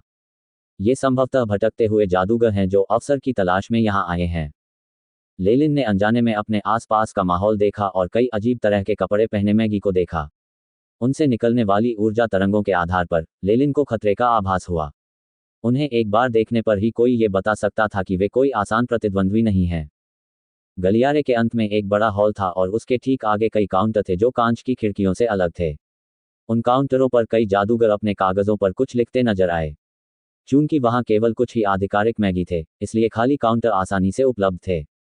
हॉल के चारों ओर बड़ी बड़ी बेंचों पर कुछ जादूगर बैठे थे, जैसे किसी चीज या व्यक्ति का इंतजार कर रहे हों। लेलिन ने इधर उधर देखा और एक खाली काउंटर के सामने पहुंचा। नमस्ते। काउंटर के पीछे खड़ी युवती तीसरे स्तर की अनुचर की ऊर्जा तरंगें उत्सर्जित करती प्रतीत हो रही थी। लेलिन को देखते ही उसने प्रसन्नतापूर्वक उसका अभिवादन किया और उसका चेहरा मुस्कुराहट से चमक उठा। मैं 4 सीजन्स गार्डन में शामिल होना चाहता हूं, इसलिए मैं यहां आवेदन करने आया हूं। लेलिन ने सीधे उसे अपने आने का उद्देश्य बताया। नाइटलेस सिटी आपको हमारे नए सदस्य के रूप में स्वागत करता है। लेलिन के अनुरोध को सुनने के बाद युवा युवती की मुस्कुराहट और अधिक स्पष्ट हो गई। कृपया मुझे अपनी अंगूठी दिखाओ। लेलिन ने अपनी उंगली से चांदी की अंगूठी निकाली और उसे सौंप दी। युवा युवती ने अंगूठी निकाली, उसे काउंटर के पीछे से एक उपकरण पर रखा और फिर सम्मानपूर्वक अंगूठी वापस लेलिन को सौंप दी। कृपया ये फॉर्म भरें और हम आपको यथाशीघ्र उत्तर भेजेंगे। इसके बाद युवा युवती ने लेलिन को एक भेड़ की खाल से बना चर्मपत्र फॉर्म सौंपा। लेलिन ने फॉर्म पर नजर डाली। फॉर्म पर प्रश्न सरल थे। उन्होंने नाम, योग्यता, तात्विक आत्मीयता, पता आदि के बारे में पूछा। फॉर्म के पीछे एक नोट था जिसमें जादूगर अन्य महत्वपूर्ण जानकारी भर सकते थे। लेलिन ने जल्दी से फॉर्म भरकर युवती को वापस दे दिया। युवती ने लेलिन से फॉर्म स्वीकार किया और अपने सामने रखे क्रिस्टल बॉल को दबाया, जैसे कि वह कुछ सलाह ले रही हो। कुछ ही देर बाद उसके चेहरे पर खुशी झलकने लगी। लॉर्ड लेलिन, फोर सीजन्स गार्डन से कुछ परीक्षक आज दोपहर यहाँ परीक्षण करने आएंगे। तुम्हें बस थोड़ा इंतजार करना होगा। ओह, ऐसा लगता है जैसे मुझ पर किस्मत मेहरबान है। लेलिन ने मुस्कुराते हुए अपना सिर हिलाया। उसे अंततः पता चल गया था कि हॉल में बैठे जादूगर किसका इंतजार कर रहे थे। क्रू के अनुसार घुमंतू जादूगरों को अपने आवेदन पत्र सौंपने के बाद विभिन्न संघों के परीक्षकों की प्रतीक्षा करनी होगी, जो मूल्यांकन के माध्यम से उनकी क्षमताओं को वर्गीकृत करेंगे। समय निश्चित नहीं था। ये कुछ दिनों जितना छोटा या कुछ महीनों जितना लंबा भी हो सकता है। हालांकि इस बार लेलिन सही समय पकड़ने में कामयाब रहा। धन्यवाद। लेलिन ने कांच की खिड़की के पीछे खड़ी लड़की को धन्यवाद दिया और हॉल के एक कोने में चला गया जहां कोई नहीं था और अपनी आंखें बंद करके इंतजार करने लगा। नमस्ते मिस्टर, क्या आप कुछ लंच लेंगे? लेलिन के पास एक डरपोक महिला की आवाज सुनाई दी। लेलिन ने अपनी आंखें खोली और महसूस किया कि एक नौकरानी एक सफेद डाइनिंग कार्ट को धक्का देती हुई उसके पास आई थी। खाने की टोकरी पर कुछ चांदी की प्लेटें रखी थीं जिन पर तापमान बनाए रखने का मंत्र लिखा हुआ था। हालांकि वे ढके हुए थे, फिर भी भोजन की सुगंध लेलिन की नाक तक पहुंच रही थी। किस तरह के व्यंजन हैं? क्या उन्हें भुगतान के लिए जादुई क्रिस्टल की आवश्यकता है? लेलिन ने जिज्ञासा से पूछा। ये स्पष्ट था कि नौकरानी ने पहली बार लेलिन जैसे सहज जादूगर को देखा था। उसकी प्रतिक्रिया सुस्त थी। भुनी हुई भेड़ की जांघ, बछड़े की कमर है। मिठाई के लिए यहाँ विभिन्न फलों का सलाद उपलब्ध है। ये सभी पूरक हैं। लेलिन ने अपना सिर हिलाया। ऐसा प्रतीत होता था कि नाइटलेस सिटी में आधिकारिक मैगी के साथ बहुत अच्छा व्यवहार किया जाता था। ये सामान्य ज्ञान था। इससे कोई फर्क नहीं पड़ता कि वह कहाँ था। एक व्यक्ति जिसने एक निश्चित सीमा तक शक्ति या क्षमता हासिल कर ली थी, उसका हमेशा मूल्यांकन किया जाएगा। मुझे भुनी हुई भेड़ की जान का एक हिस्सा दो, साथ ही फलों का सलाद का एक हिस्सा भी दो। लॉबी बहुत बड़ी थी और वहां विशेष कंपार्टमेंट वाले कमरे भी थे जिनमें से कोई भी अपनी इच्छानुसार रह सकता था। ऐसा प्रतीत होता है कि भोजन के अलावा अन्य विशेष ऑफर भी थे। लेलिन ने स्वयं देखा कि एक विशालकाय जादूगर एक नौकरानी को डिब्बे के एक कमरे में खींच रहा था, जिसके बाद दबी हुई कराहों की आवाजें सुनाई देने लगीं। प्रभु, यदि आप चाहें तो। लेलिन की सेवा करने वाली नौकरानी भी काफी सुंदर थी और उसके थोड़े शर्मीले व्यवहार के कारण किसी में भी कामुकता की भावना उत्पन्न हो जाती थी और उसे भ्रष्ट करने की इच्छा होती थी। इसकी कोई जरूरत नहीं है, मैं तो बाहर ही खा लूंगा। लेलिन ने अपना सिर हिलाया। हॉल के अंदर कुछ गोल मेजें और लंबी बेंचें थीं, जो उनके पिछले जीवन के कॉफी स्थान के लेआउट के समान थीं, जहां कोई भोजन करने के लिए रुक सकता था। लेलिन ने विचार किया कि क्या उसके शुक्राणु मस्तिष्क के रूप में कार्य कर रहे हैं। आज दोपहर से मूल्यांकन शुरू होने के बावजूद वह जादूगर अभी भी ऐसा कुछ कैसे सोच सकता है? क्या उसे ये डर नहीं था कि उसके वर्तमान कार्यों से मूल्यांकन के दौरान उसकी मानसिक स्थिति और परिणाम देने की क्षमता पर प्रतिकूल प्रभाव पड़ेगा? लेलिन का जवाब सुनकर नौकरानी ने राहत की सांस ली। इसके तुरंत बाद, चाहे ऐसा इसलिए था क्योंकि उसे लगा कि वह एक बहुत बड़े बोझ से मुक्त हो गई है, या वह सिर्फ खालीपन महसूस कर रही थी, लेलिन ने उसके दिल में अपनी जगह बना ली थी। जब नौकरानी ने लेलिन को देखा, जो शान और आकर्षण से भरपूर था, तो उसे क्षण भर के लिए एक अवर्णनीय भावना का एहसास हुआ। दूसरी ओर, लेलिन ने नौकरानी की भावनाओं पर ध्यान नहीं दिया। वह इस समय अपने हाथों में चाकू और कांटे को कुशलतापूर्वक नियंत्रित कर रहा था, तथा मेमने की जान के मांस को अपने मुंह में डाल रहा था। उनके प्रत्येक कदम में एक अवर्णनीय भव्यता और शालीनता का भाव था। अपने पिछले जीवन में, लेलिन एक ऐसा व्यक्ति था जो शिष्टाचार पर विशेष ध्यान देता था, और एक कुलीन व्यक्ति के उत्तराधिकारी के रूप में, पिछले लेलिन ने भी लंबे समय तक शिष्टाचार का पाठ लिया था। परिणामस्वरूप, मूल लेलिन बहुत ही कुलीन था, और कैमोइन वंश से प्राप्त करिश्मा के साथ, बहुत सारी युवा महिला जादूगरनी उसका पक्ष लेती थीं। नाइटलेस सिटी की सड़कों पर चलते हुए, वर्तमान लेलिन कई युवतियों को अपनी ओर चोरी चोरी देखती रहती थी। यहाँ तक कि कुछ कामुक महिला जादूगर भी थी जिन्होंने सीधे लेलिन के साथ डेट का अनुरोध किया, जिससे वह अचंभित रह गया। बहुत स्वादिष्ट दोपहर का भोजन करने के बाद, लेलिन ने हॉल में प्रवेश करने से पहले थोड़ी देर इंतजार किया, जिसमें जादूगरों के बीच बड़ा हंगामा हो रहा था। क्या वे यहाँ हैं? लेलिन ने ध्यानपूर्वक देखा कि दो मैगी, जिन्होंने 4 अज्ञात फूलों के डिजाइनों से अंकित सफेद वस्त्र पहने हुए थे, हॉल के केंद्र में चले गए। उनके बगल में 2 अन्य मैगी सफेद लबादे में लिपटे हुए थे, जिनसे 2 जोड़ी हरी आंखों के अलावा कुछ भी दिखाई नहीं दे रहा था। आज 4 सीजन्स गार्डन और हैंड ऑफ फेम के मूल्यांकन का दिन है। जिन लोगों ने अपना आवेदन पत्र जमा कर दिया है और वे हैंड ऑफ फेम के में शामिल होना चाहते हैं, कृपया मेरे साथ आएं। हरे रंग की आंखों वाले एक जादूगर ने सबसे पहले कर्कश आवाज में बात की, जैसे कि उसकी स्वर तंत्रिकाएं क्षतिग्रस्त हो गई हों। जिस समय उन्होंने बोलना शुरू किया, आसपास की हवा में हल्का कंपन होने लगा। उसके शरीर के चारों ओर नीले प्रकाश के घेरे बनने लगे। ये है एक अर्ध परिवर्तित मौलिक मैगस। लेलिन ने पलकें झपकाईं। इस प्रकार की ऊर्जा तरंग उसी के समान थी जो उसने लिलीटेल परिवार के बुजुर्ग के क्लोन से देखी थी। जब लबादाधारी व्यक्ति ने अर्ध परिवर्तित तात्विक जादूगर के रूप में अपनी शक्ति का प्रदर्शन किया, तो पूरा हॉल शांत हो गया।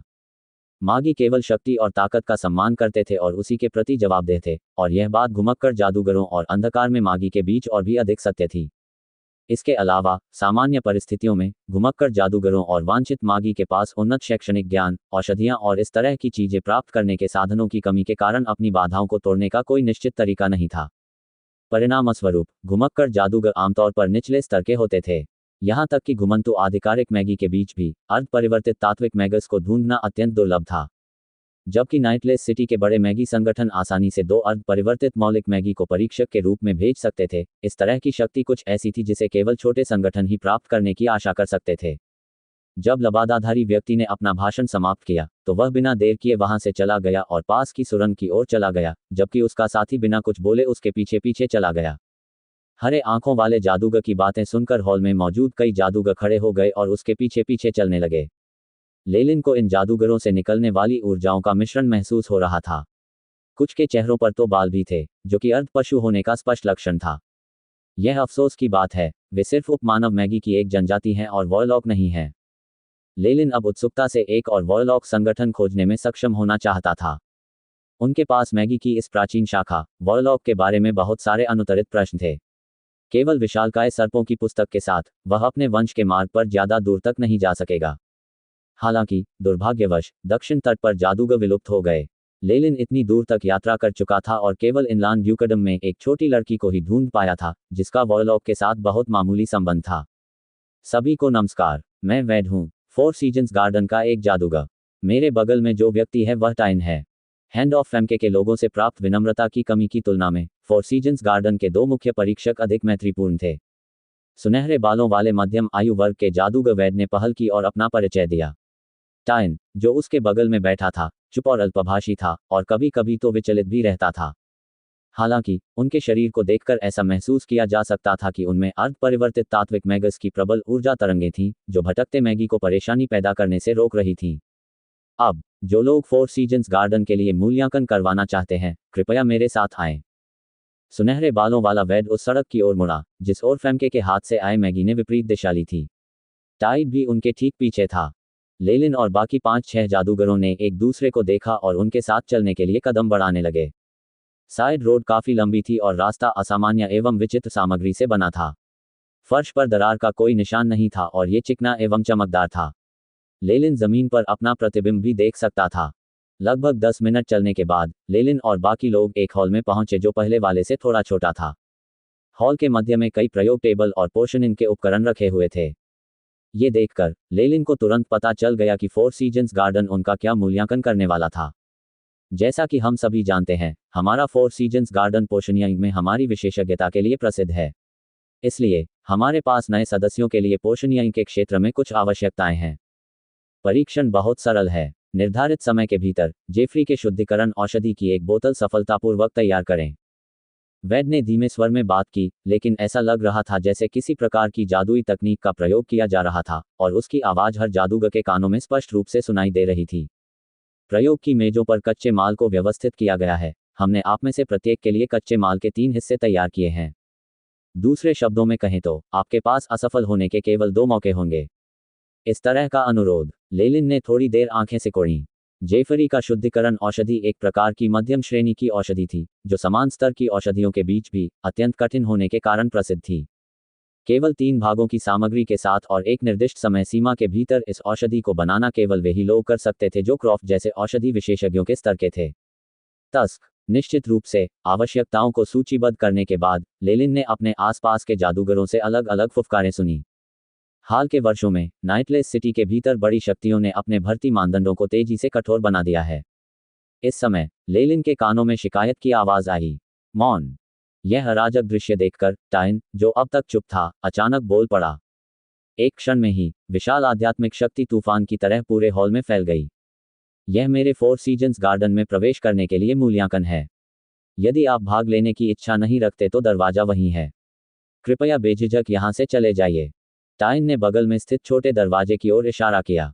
वहां तुरंत ही अस्वाभाविक शांति छा गई। अच्छा, क्या कोई ऐसा नहीं है जो पीछे हटना चाहता हो? तो फिर परीक्षाएं शुरू हो जाएं। वेड ने अपने नीचे बैठे मैगी की ओर देखा, सिर हिलाया और कमरे के बीच में एक सुनहरा रेत घड़ी प्रकट हुई। दाना दाना करके रेत गिरने लगी। ये देखकर कि काम शुरू करने का समय हो गया है, जादूगर जल्दी से अपने कार्यस्थलों की ओर दौड़े और अपने पास मौजूद सामग्री को संभालने लगे। लेलिन ने अपने लिए कोने में जगह ढूंढ ली, और चूंकि हॉल में कई कार्यस्थल थे, इसलिए कोई भी उससे इस जगह के लिए लड़ने वाला नहीं था। इस समय वह अभी भी इतने शांत थे कि अनुचरों के प्रदर्शन का मूल्यांकन कर रहे थे। चूंकि इन सभी मैगी ने फोर सीजन्स गार्डन को चुना था, इसलिए यह स्वाभाविक था कि उन्होंने पोषण रिंग में एक निश्चित स्तर की उपलब्धि हासिल कर ली थी। सभी जादूगरों ने कार्यस्थल पर उपकरणों को कुशलतापूर्वक, तीव्र गति से तथा विधिवत संचालित करना शुरू कर दिया। ऐसा लगता है कि मुझे अपनी कुछ कुशलताएं उजागर करनी होंगी। लेलिन मुस्कुराया और काम पर लग गया। टाइन, जो आवेदकों पर अपनी नजर घुमा रहा था, अचानक आश्चर्य से बोला। क्या हुआ? वेड ने धीमे स्वर में अपने दोस्त से पूछा। वह मैगस, उनकी शराब बनाने की विधियां अत्यंत उत्तम। काफी देर तक चुप रहने के बाद टाइन को यह शब्द सूझा। देखना, यद्यपि अन्य जादूगर कुशल हैं, फिर भी वे गलतियां करते हैं। हालांकि उसके हाथों या उसकी चाल में जरा सी भी चूक नहीं है। सब कुछ इतना स्थिर है मानो ये कोई पाठ्यपुस्तक का उदाहरण हो, लेकिन वास्तविक जीवन में ऐसा ही है। आप ठीक कह रहे हैं। यदि आपने इस विषय पर बात नहीं की होती, तो मैं इससे चूक जाता। वेड ने कोने में खड़े उस युवक को देखा जो एक हरे पौधे को संभालने में तल्लीन था। युवक इस समय अपने दाहिने हाथ से बीकर को गर्म कर रहा था, उसके बाएं हाथ की अंगुलियों से लगातार पीली लपटें निकल रही थीं। जब इन्हें एक साथ मिलाया गया तो इनका रंग आकर्षक लाल हो गया। यह फ्लेम संयोजन विधि डार्क मैगी डोमेन के लिए अद्वितीय है, और पोषणीय में उपयोग की जाने वाली एक उच्च स्तरीय तकनीक है। सोचिए कि वह इस पद्धति में इतना कुशल है। वेड के चेहरे पर प्रशंसा का भाव था। ऐसा लगता है कि हमने अपने लिए एक आशाजनक पौधा ढूंढ लिया है। मुझे देखने दो, उसका नाम क्या है? वेड ने तुरंत आवेदन पत्रों के ढेर को देखा और चर्मपत्र के अंतिम टुकड़े पर उस युवक का नाम ढूंढ निकाला। तो उसका नाम लेलिन है। वह पूलफील्ड किंगडम के एबिसल बोन फॉरेस्ट अकादमी से आता है, और उसने स्थानीय लिलिटेल परिवार को नाराज कर दिया है। अगर बस इतना ही है, तो ऐसा लगता है कि हम जल्द ही एक और साथी का स्वागत करने जा रहे हैं। टाइन का आमतौर पर भावहीन चेहरा मुस्कुराहट में बदल गया। प्रकाश मैगी क्षेत्र के जादूगरों को इस बात की कोई परवाह नहीं थी कि लेलिन ने अंधेरे मैगी क्षेत्र के लोगों को नाराज कर दिया था। आखिरकार ये दोनों क्षेत्र शुरू से ही एक दूसरे के विरोधी थे। उन्हें सबसे ज्यादा डर इस बात का था कि कहीं लेलिन ने किसी स्थानीय बड़े मैगी संगठन को नाराज तो नहीं कर दिया। वह सबसे अधिक परेशानी वाली बात थी। कई बार एकता और एकजुटता की आड़ में उनके पास प्रतिभाशाली मैगी को अस्वीकार करने के अलावा कोई विकल्प नहीं होता था, जो कि लाइट मैगी संगठनों की वांछित सूची में थे। जादूगर अपनी औषधियों को पूरा करने पर ध्यान केंद्रित कर रहे थे, और ऐसा लग रहा था कि उन्होंने दोनों जादूगरों की बातें नहीं सुनी, जो बातचीत में मग्न थे। अचानक काले लबादे पहने एक जादूगर ने आवाज लगाई।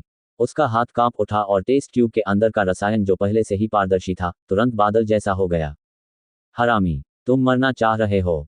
काले लबादे वाले मैगस ने दहाड़ लगाई। उसके हाथों में अनगिनत काली किरणें इकट्ठी हो गईं और वह दूसरी ओर खड़ी गोरी महिला मैगस की ओर दौड़ा। तुरंत रुक जाओ, वेड जोर से बोला। उसका शरीर रोशनी से चमक रहा था। प्रयोग की मेज के पास एक रून चमक उठा, जिसने मैगस को उस क्षेत्र में फंसा दिया।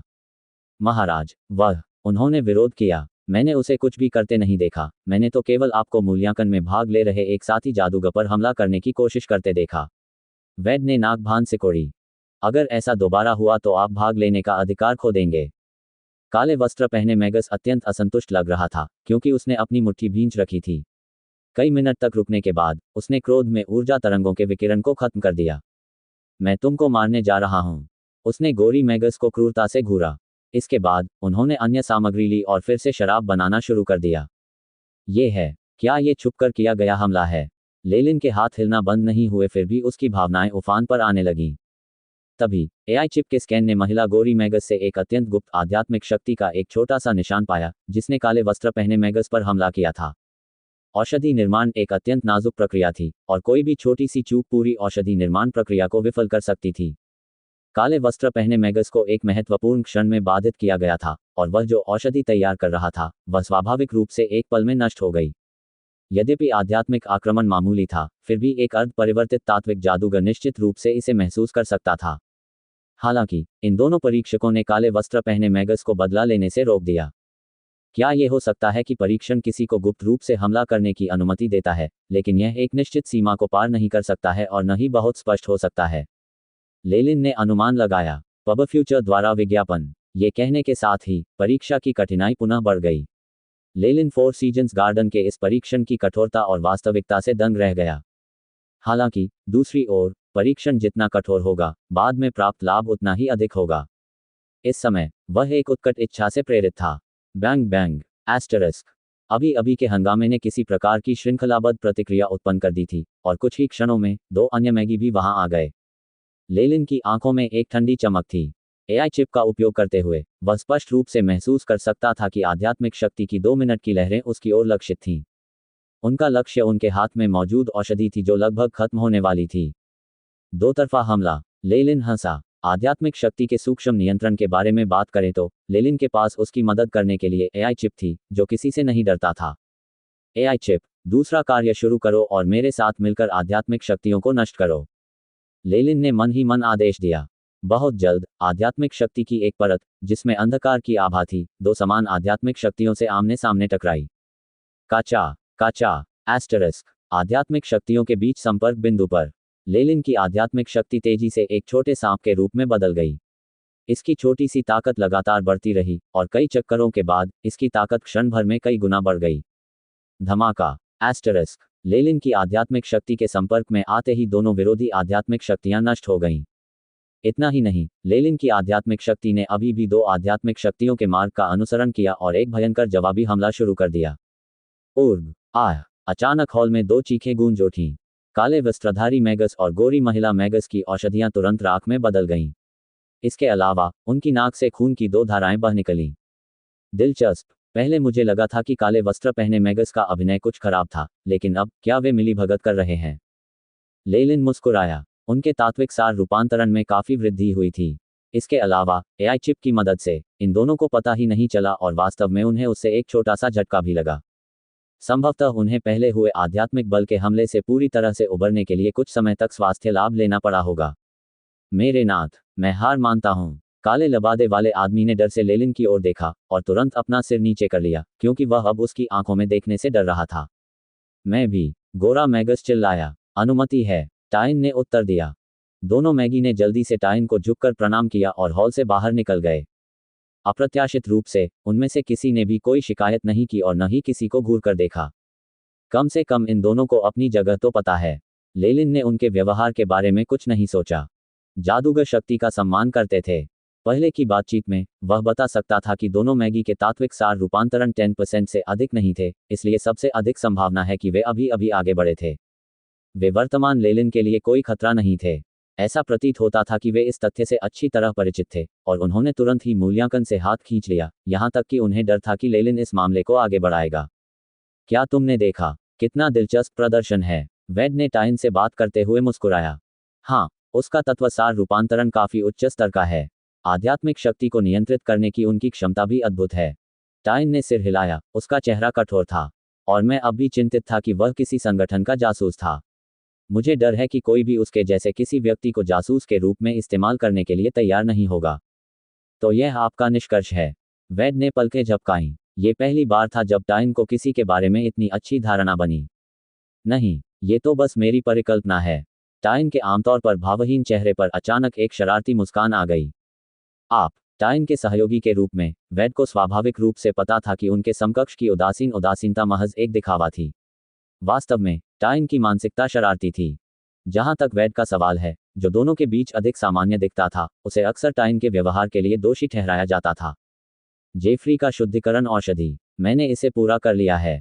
इस समय लेलिन ने अपने हाथ हिलाकर अपना काम पूरा होने का संकेत दिया। यह आवाज मूलतः शांत हॉल में अत्यंत अचानक आई। एक क्षण में जादूगरों की कई निगाहें लेलिन पर पड़ीं। लेलिन के हाथ में एक टेस्ट ट्यूब थी जिसमें दूध या सफेद पदार्थ था। वेड लेलिन के सामने आया और सावधानी से उससे औषधि ले ली। फिर उसने एक फॉर्म पर कुछ लिखना शुरू किया। अच्छे से, अब आप जा सकते हैं। 10 दिन बाद सामुदायिक केंद्र के भर्ती क्षेत्र में आइए और अपने परिणामों की प्रतीक्षा कीजिए। वैद ने लेलिन को बहुत गर्मजोशी से मुस्कुराकर देखा। बहुत बहुत धन्यवाद। लेलिन मुस्कुराया और बगल के दरवाजे से बाहर जाने से पहले झुक गया। वह समझ गया कि परीक्षा सफलतापूर्वक उत्तीर्ण हो गई है। जब तक उनकी वर्तमान स्थिति की पुनः जांच करने पर कोई समस्या नहीं आती, फोर सीजन्स गार्डन कभी भी उनके प्रवेश से इनकार नहीं करेगा। सामुदायिक क्षेत्र के बाहर नाइटलेस सिटी में जोन 2 की चौड़ी सड़कें थीं। सड़कों पर चहल पहल जारी रही और लोग आते जाते रहे। जो कोई भी पंजीकृत था और अपने कागजात उपलब्ध कराता था, उसे जोन 2 में रहने की अनुमति थी, इसलिए लेलिन यहाँ कुछ सामान्य लोगों को भी देख पाया। प्रकाश मागी के क्षेत्र में रहने वाले सामान्य मनुष्यों का जीवन अंधकार मागी क्षेत्र में रहने वालों की तुलना में बेहतर था। इसके अलावा प्रतिष्ठित जादूगरों ने उन्हें जोन 2 में निवास का अधिकार भी प्राप्त करने की अनुमति दी, बशर्ते वे इसके लिए लगातार कड़ी मेहनत करते रहें। हालांकि लेलिन ने जो देखा वह प्रबंधन का एक अलग रूप था। सामान्य मनुष्यों के साथ अंधकार में मैगी क्षेत्र में जंगली घासों के समान ही व्यवहार किया जाता था तथा उन्हें प्रायः उचित प्रबंधन नहीं मिलता था। एकमात्र बात यह थी कि जरूरत पड़ने पर उनकी कटाई की जाएगी। जहां तक प्रकाश मागी का प्रश्न है, वे इन मनुष्यों को संपत्ति के टुकड़े के रूप में मानते थे, इसलिए वे अधिक लाभ प्राप्त करने के लिए उन्हें प्रबंधित करने में भारी मात्रा में समय और प्रयास लगा सकते थे। यहां तक कि प्रकाश मागी के सबसे खुले दिमाग वाले क्षेत्र में भी जादूगरों का स्थान हमेशा सामान्य मनुष्यों से कहीं ऊपर होता था। इसके अलावा स्थिति में यह अंतर सामान्य मनुष्यों और कुलीनों के बीच के अंतर से भी अधिक था। लेलिन ने कई ऐसी परिस्थितियां देखी जिनमें सामान्य मनुष्य, यहां तक कि कुलीन दिखने वाले लोग भी, किसी अनुचर को देखकर आदरपूर्वक एक तरफ हट जाते थे और गहरा प्रणाम करते थे। हालांकि लेलिन ने इन स्थितियों पर कोई ध्यान नहीं दिया। आज की परीक्षा काफी कठिन थी और वह एक शानदार दावत का आनंद लेने के लिए तैयार था, फिर कुछ मामलों के बारे में पूछताछ करने के लिए क्रू के घर जाना चाहता था। बूढ़ा आदमी बहुत बातूनी था और लेलिन उससे कोई गोपनीय बात पूछने की योजना नहीं बना रहा था, इसलिए वह स्वाभाविक रूप से लेलिन का मनोरंजन करने के लिए तैयार था। एस्टरिस्क टकरा जाना। एस्टरिस्क अचानक सफेद पोशाक पहने एक छोटी लड़की, जो रबर की गेंद जैसी किसी चीज का पीछा कर रही थी, लेलिन के पैर से टकरा गई। लेलिन उसी स्थान पर रुकी रही, लेकिन छोटी लड़की पीछे की ओर जमीन पर गिर पड़ी। उसने अपनी आंखें चौड़ी करके खोली और जब उसने लेलिन को चमड़े के कवच में देखा तो वह डर के मारे रोने लगी। भीड़भाड़ वाली सड़क तुरंत शांत हो गई और आम लोग तुरंत पीछे हट गए। यहां तक कि कुछ अनुचर भी चिल्लाने लगे, आधिकारिक जादूगर, और इसी प्रकार के वाक्यांश कहने लगे और पीछे हटते हुए झुक गए। मेरे नाथ, कृपया मेरी बेटी को माफ कर दीजिए, क्योंकि उसने अनजाने में आपको ठेस पहुंचाई है। उसी समय एक थोड़ा मोटा सा रईस लेलिन के सामने झुक गया। उसके कांपते शरीर से ठंडा पसीना टपक रहा था। नाइटलेस सिटी में आधिकारिक मैगी का अधिकार अत्यंत ऊंचा था। यहां तक कि अगर वे कई मनुष्यों को मार भी दें तो भी उन्हें अधिक से अधिक जादुई क्रिस्टल की एक निश्चित राशि ही जुर्माना के रूप में दी जाएगी। यदि लेलिन का मूड ठीक नहीं होता तो वह इन दो लोगों को यही मार सकता था और वे अपने भाग्य को स्वीकार करने के अलावा कुछ नहीं कर पाते। मोटे रईस ने झुककर छोटी लड़की को भी घुटनों के बल बैठा लिया। जल्दी से प्रभु से क्षमा मांगो। यह माहौल, जो एक विपत्ति की तरह लग रहा था, ने छोटी लड़की को भी प्रभावित किया था। उसने अपनी सिसकियां रोक ली और शून्य भाव से देखती रही। ठीक है। लेलिन ने सड़क किनारे पड़ी रबर की गेंद उठाई और उसे छोटी लड़की को दे दी। उसने अपने दाहिने हाथ से उसके बाल भी बिखेरे। यह कोई बड़ी बात नहीं है। चिंता करने की कोई जरूरत नहीं है। धन्यवाद भगवान, धन्यवाद भगवान। एक नए जीवन की अनुभूति के साथ मोटे आदमी के शब्द रुक गए। यहां तक कि वह छोटी लड़की भी, जिसे वह साथ लाया था, राहत की सांस ले रही थी। भविष्य में इतनी निर्लजता मत करना। लेलिन ने बड़े कदमों से दृश्य छोड़ने से पहले मोटे आदमी को लापरवाही से उपदेश दिया, जबकि राहगीरों की श्रद्धा भरी निगाहें उसे घूर रही थीं। भविष्य में इतनी अवज्ञाकारी मत बनो। सौभाग्यवश इस बार यह एक दयालु जादूगर था। अगर ऐसा नहीं होता तो। मोटे आदमी ने लड़की को डांटते हुए अपने माथे का पसीना पोंछा। जहां तक सफेद वस्त्र पहने लड़की की बात है, तो उसने प्रशंसा भरी दृष्टि से लेलिन की ओर देखा। 9 दिन बाद एक विशाल कमरे में सफेद बालों और सुनहरे चश्मे वाला एक बूढ़ा जादूगर अपने हाथ में पकड़ी जानकारी को देख रहा था। एक पारदर्शी क्रिस्टल बॉल के भीतर पाठ की पंक्तियां दिखाई दी। लेलिन फार्लिया, चेनोबिल द्वीप समूह से सेंट युआन कैलेंडर के वर्ष 20987 में एबिसल बोन फॉरेस्ट अकादमी में प्रवेश किया। इन शब्दों के बगल में एक लड़के की तस्वीर भी थी जो लगभग 13 या 14 साल का था और दिखने में वर्तमान लेलिन जैसा ही था। पास में ही एक अन्य क्रिस्टल बॉल पर एबिसल बोन फॉरेस्ट अकादमी में लेलिन के अनुभवों का विस्तृत रिकॉर्ड था। जब तक जानकारी जनता के लिए उपलब्ध थी, वह सब वहां लिखा हुआ था। यहाँ तक कि इस विषय पर एक लेख भी छपा था कि किस प्रकार उन्होंने लिलीटेल परिवार को नाराज किया था। हम कुछ बचे हुए सामान के लिए उचित लगता है। बूढ़े जादूगर ने सिर हिलाया। देखिए, क्या हमें उससे खंडहरों से प्राप्त शोध सामग्री सौंपने के लिए कहना चाहिए? माथे पर तीसरी आंख वाला एक जादूगर बोला। नहीं, सभी आधिकारिक मैगी के अपने रहस्य होते हैं। हमें उदार और सहनशील होना सीखना होगा, अन्यथा संगठन के सभी जादूगर केवल अपने निजी लाभ के लिए कार्य करेंगे, जिससे समूहों में अलगाव पैदा होगा। कई ऐसे मैगी थे जो पूरे दक्षिणी तट पर यात्रा कर चुके थे और वहां से निकलने में सफल रहे। यदि फोर सीजन्स गार्डन ने लेलिन से अपना शोध सौंपने की मांग की, तो ये निश्चित रूप से अन्य मैगी के क्रोध को भड़काएगा, जिससे निश्चित रूप से उन्हें कोई लाभ नहीं होगा। हालांकि वेड की जानकारी के आधार पर लेलिन नामक उस मैगस की आभा सामान्य मैगी से थोड़ी अलग थी। हो सकता है कि उन्होंने कुछ प्राचीन तरीकों का सहारा लिया हो। 3 आंखों वाला जादूगर कुछ हद तक उदासीन था। एक मैगस द्वारा अपनाए जाने वाले वैकल्पिक रास्तों में वे लाभ नहीं हो सकते हैं जो आप सोचते हैं।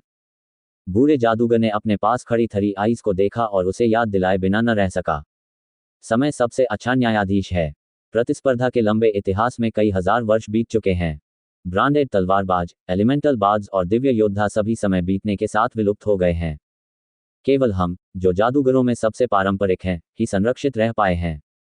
क्या इससे सब कुछ स्पष्ट नहीं हो जाता? बूढ़े जादूगर की आंखें ज्ञान से चमक उठीं। कुछ उपवर्गों के लिए, यद्यपि आगे बढ़ने पर उनके पास अनुकूल परिस्थितियां हो सकती हैं, लेकिन उन्नति के उनके अधिकांश मार्ग अवरुद्ध हो जाते हैं। ये हमारे लिए भी संभव नहीं है, जो ध्यान तकनीकों में निरंतर साधना के साथ निरंतर प्रगति देख सकते हैं। इसके अलावा, हमें समय पर और अच्छी इच्छा के माध्यम से प्रभाव डालने की शक्ति पर विश्वास करना चाहिए। उन्हें गले लगाना सीखो। बूढ़ा जादूगर आत्मविश्वास से मुस्कुराया। उन्होंने कहा, हमें उनके साथ दुश्मन की तरह नहीं बल्कि मित्र की तरह व्यवहार करना चाहिए। कुछ समय बाद वह स्वाभाविक रूप से हमारी सद्भावना को महसूस करेगा। इसके अलावा, हमारे फोर सीजन्स गार्डन के भरपूर भंडार में निश्चित रूप से कुछ न कुछ ऐसा होगा जिसकी उसे आवश्यकता है। बूढ़े जादूगर ने कठोर रुख अपनाने के बजाय नर्म रुख अपनाया। इस दृष्टिकोण के बावजूद, इसका मतलब यह नहीं था कि उन्होंने जानकारी प्राप्त करना छोड़ दिया था। लिलीटेल परिवार के अलावा, क्या लेलिन नामक जादूगर वास्तव में किसी और द्वारा वांछित अपराधी नहीं है? बूढ़े जादूगर ने फिर पूछा। मैंने कई बार जांच की है, गुरु। वेड ने सिर झुकाकर कहा। लेलिन के दक्षिणी तट पर जाने के बाद वह अक्सर अध्ययन करने के लिए एबिसल बोन फॉरेस्ट अकादमी के परिसर में ही रहता था। उनका अन्य शक्तियों से बहुत कम संपर्क था, और 9 दिन पहले उन्होंने। इसके बाद वेड ने संक्षेप में बताया कि कैसे लेलिन ने कुछ दिन पहले पिता और बेटी को जाने दिया। देखो, वह अभी भी प्रकाश की तरफ है। बूढ़ा जादूगर 3 आंखों वाले जादूगर से बात करते हुए मुस्कुराया। ये तो सिर्फ दिखावा है। 3 आंखों वाले मैगस ने तिरस्कार भरी आवाज निकाली। हम हमेशा उनके कार्यों को देखते हैं, उनके हृदय को नहीं। बूढ़े जादूगर ने एक कहावत कही। भले ही यह एक दिखावा है, लेकिन यह एक सफेद जादूगर के गुट में प्रवेश करने की उनकी इच्छा को भी दर्शाता है। यह उन पश्चातापहीन अंधकार में जादूगरों से कहीं बेहतर है। ऐसी स्थिति में, क्या आपका मतलब है? थरी आइस थोड़ा झुका। पोशनियरिंग टीम को बताएं कि हमने उनके लिए किसी संभावित व्यक्ति को ढूंढ लिया है। ... स्वाभाविक रूप से, लेलिन को ऐसी घटनाओं के बारे में पता नहीं होगा। हालांकि, उन्होंने सामान्य स्थिति को कमोबेश समझ लिया था। फोर सीजन्स गार्डन की ताकत के साथ, ये बहुत संभव था कि छोटी उम्र से लेकर अब तक के उनके सभी प्रयोगों को एक मेज के सामने प्रदर्शित किया जाएगा जो उनकी जांच कर रही होगी। इसके अलावा, वे संभवतः यह अनुमान लगाएंगे कि उसने विरासत के लिए बोसेन की हत्या कर दी थी और अब भाग रहा है। हालांकि, वह बिल्कुल भी चिंतित नहीं थे। महान मैगस सेरेहोम ने डिलेन गार्डन को पूरी तरह नष्ट कर दिया था।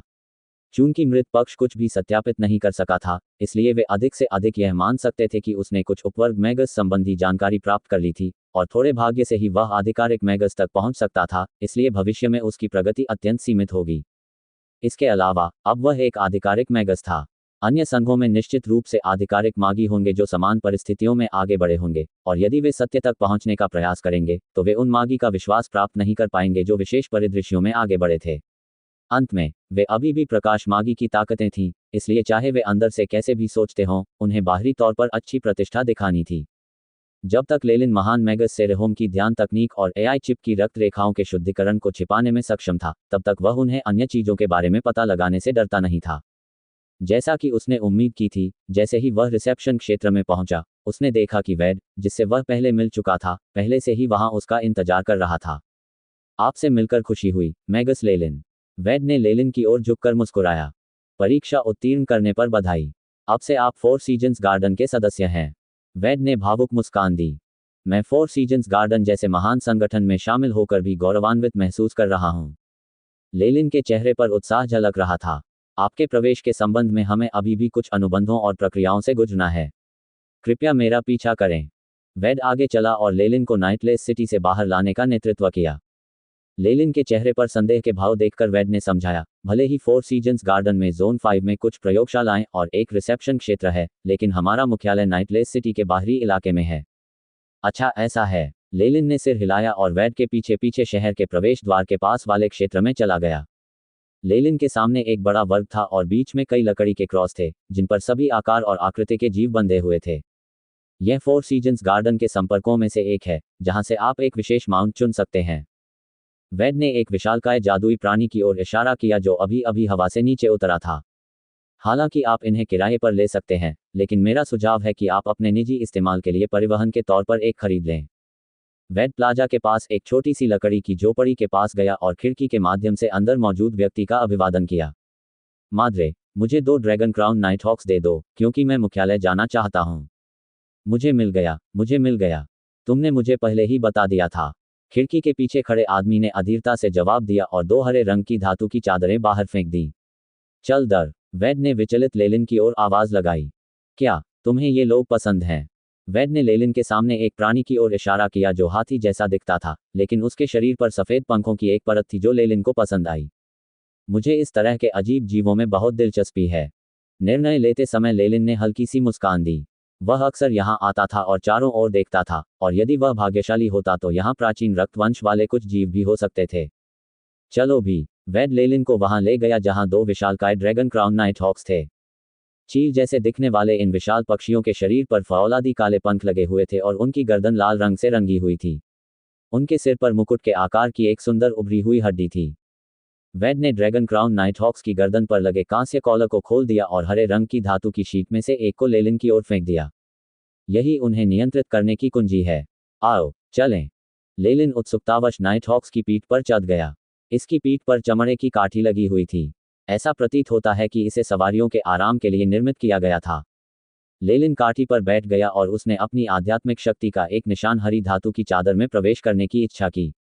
जिस क्षण उसकी आध्यात्मिक ऊर्जा ने धातु की चादर को छुआ, लेलिन ने महसूस किया कि उसका मन तुरंत नाइटहॉक से जुड़ गया है। नाइटहॉक का दिमाग बहुत सरल था और वह केवल उड़ना, गिरना, गति बढ़ाना, मुड़ना आदि जैसे आदेश ही ग्रहण कर सकता था। इसकी बुद्धि लगभग 7 या 8 वर्ष की आयु के बच्चे के समान थी।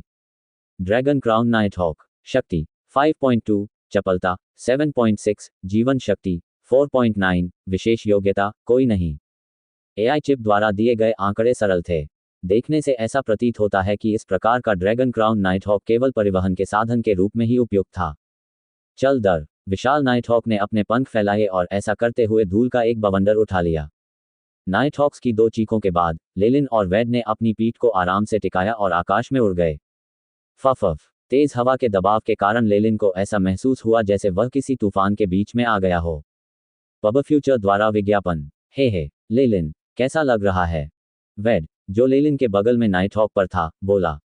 लेलिन ने संतुष्ट भाव से अपनी आंखें बंद कर लीं, क्योंकि वह अपने दोनों ओर से गुजर रहे दृश्यों का आनंद ले रहा था, साथ ही नीले आकाश और सफेद बादलों का भी आनंद ले रहा था, जो उसके बहुत करीब लग रहे थे।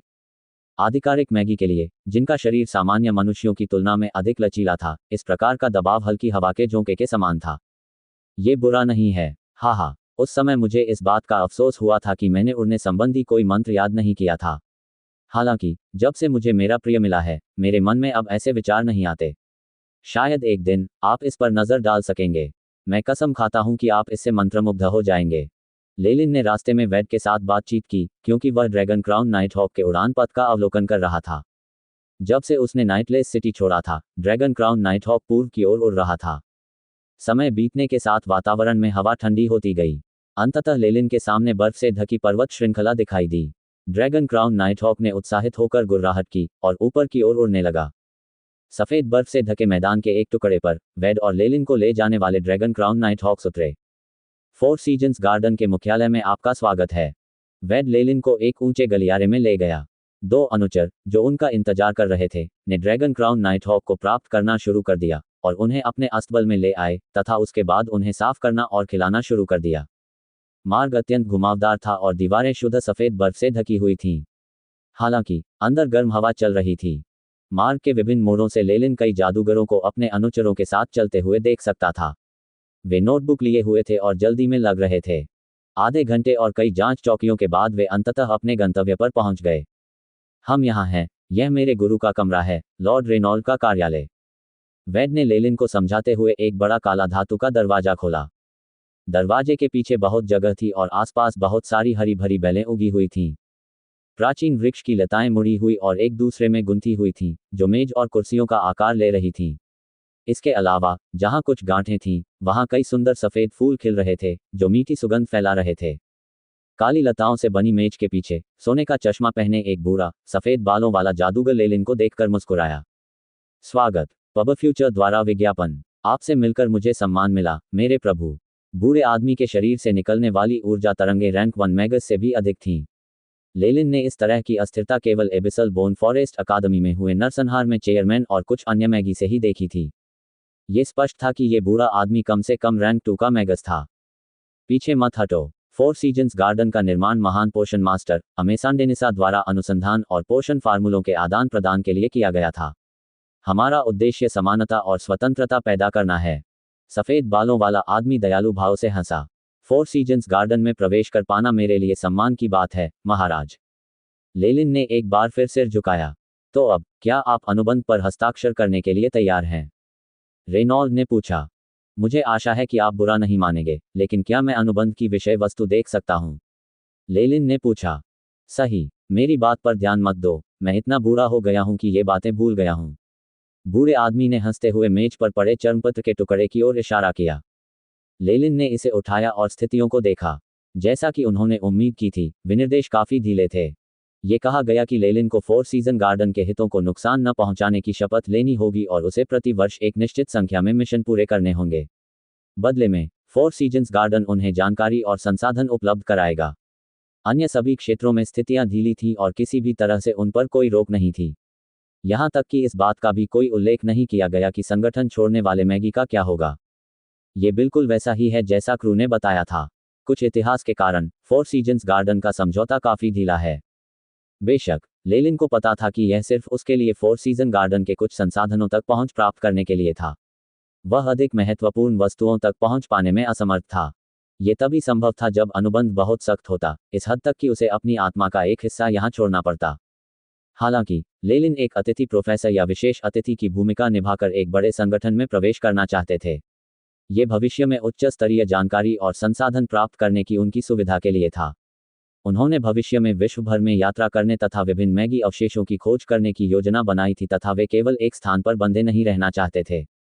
लेलिन ने चर्मपत्र कागज के हाशिए की जांच करने में विशेष सावधानी बरती, जो अत्यंत साफ था तथा उस पर कोई अतिरिक्त शर्तें या रून अंकित नहीं थे। कुछ प्राचीन अक्षर पहचानना बहुत कठिन था और यहाँ तक कि वे रूनों के समान थे। लेलिन ने सुना था कि कई जादूगर दूसरों को धोखा देने के लिए इस तरह के कुटिल जाल का इस्तेमाल करना पसंद करते हैं। हालांकि फोर सीजन्स गार्डन इस स्तर तक नहीं गिर सकता था, फिर भी लेलिन को लगा कि उसे अपने लिए अधिक सावधान रहना होगा। एआई चिप स्कैन करें, जांच करें कि अनुबंध में कोई खामियां या अज्ञात बाधाएं तो नहीं हैं। लेलिन ने चुपचाप आदेश दिया। मिशन की स्थापना, विस्तृत स्कैन शुरू। एआई चिप की आवाज गूंजी।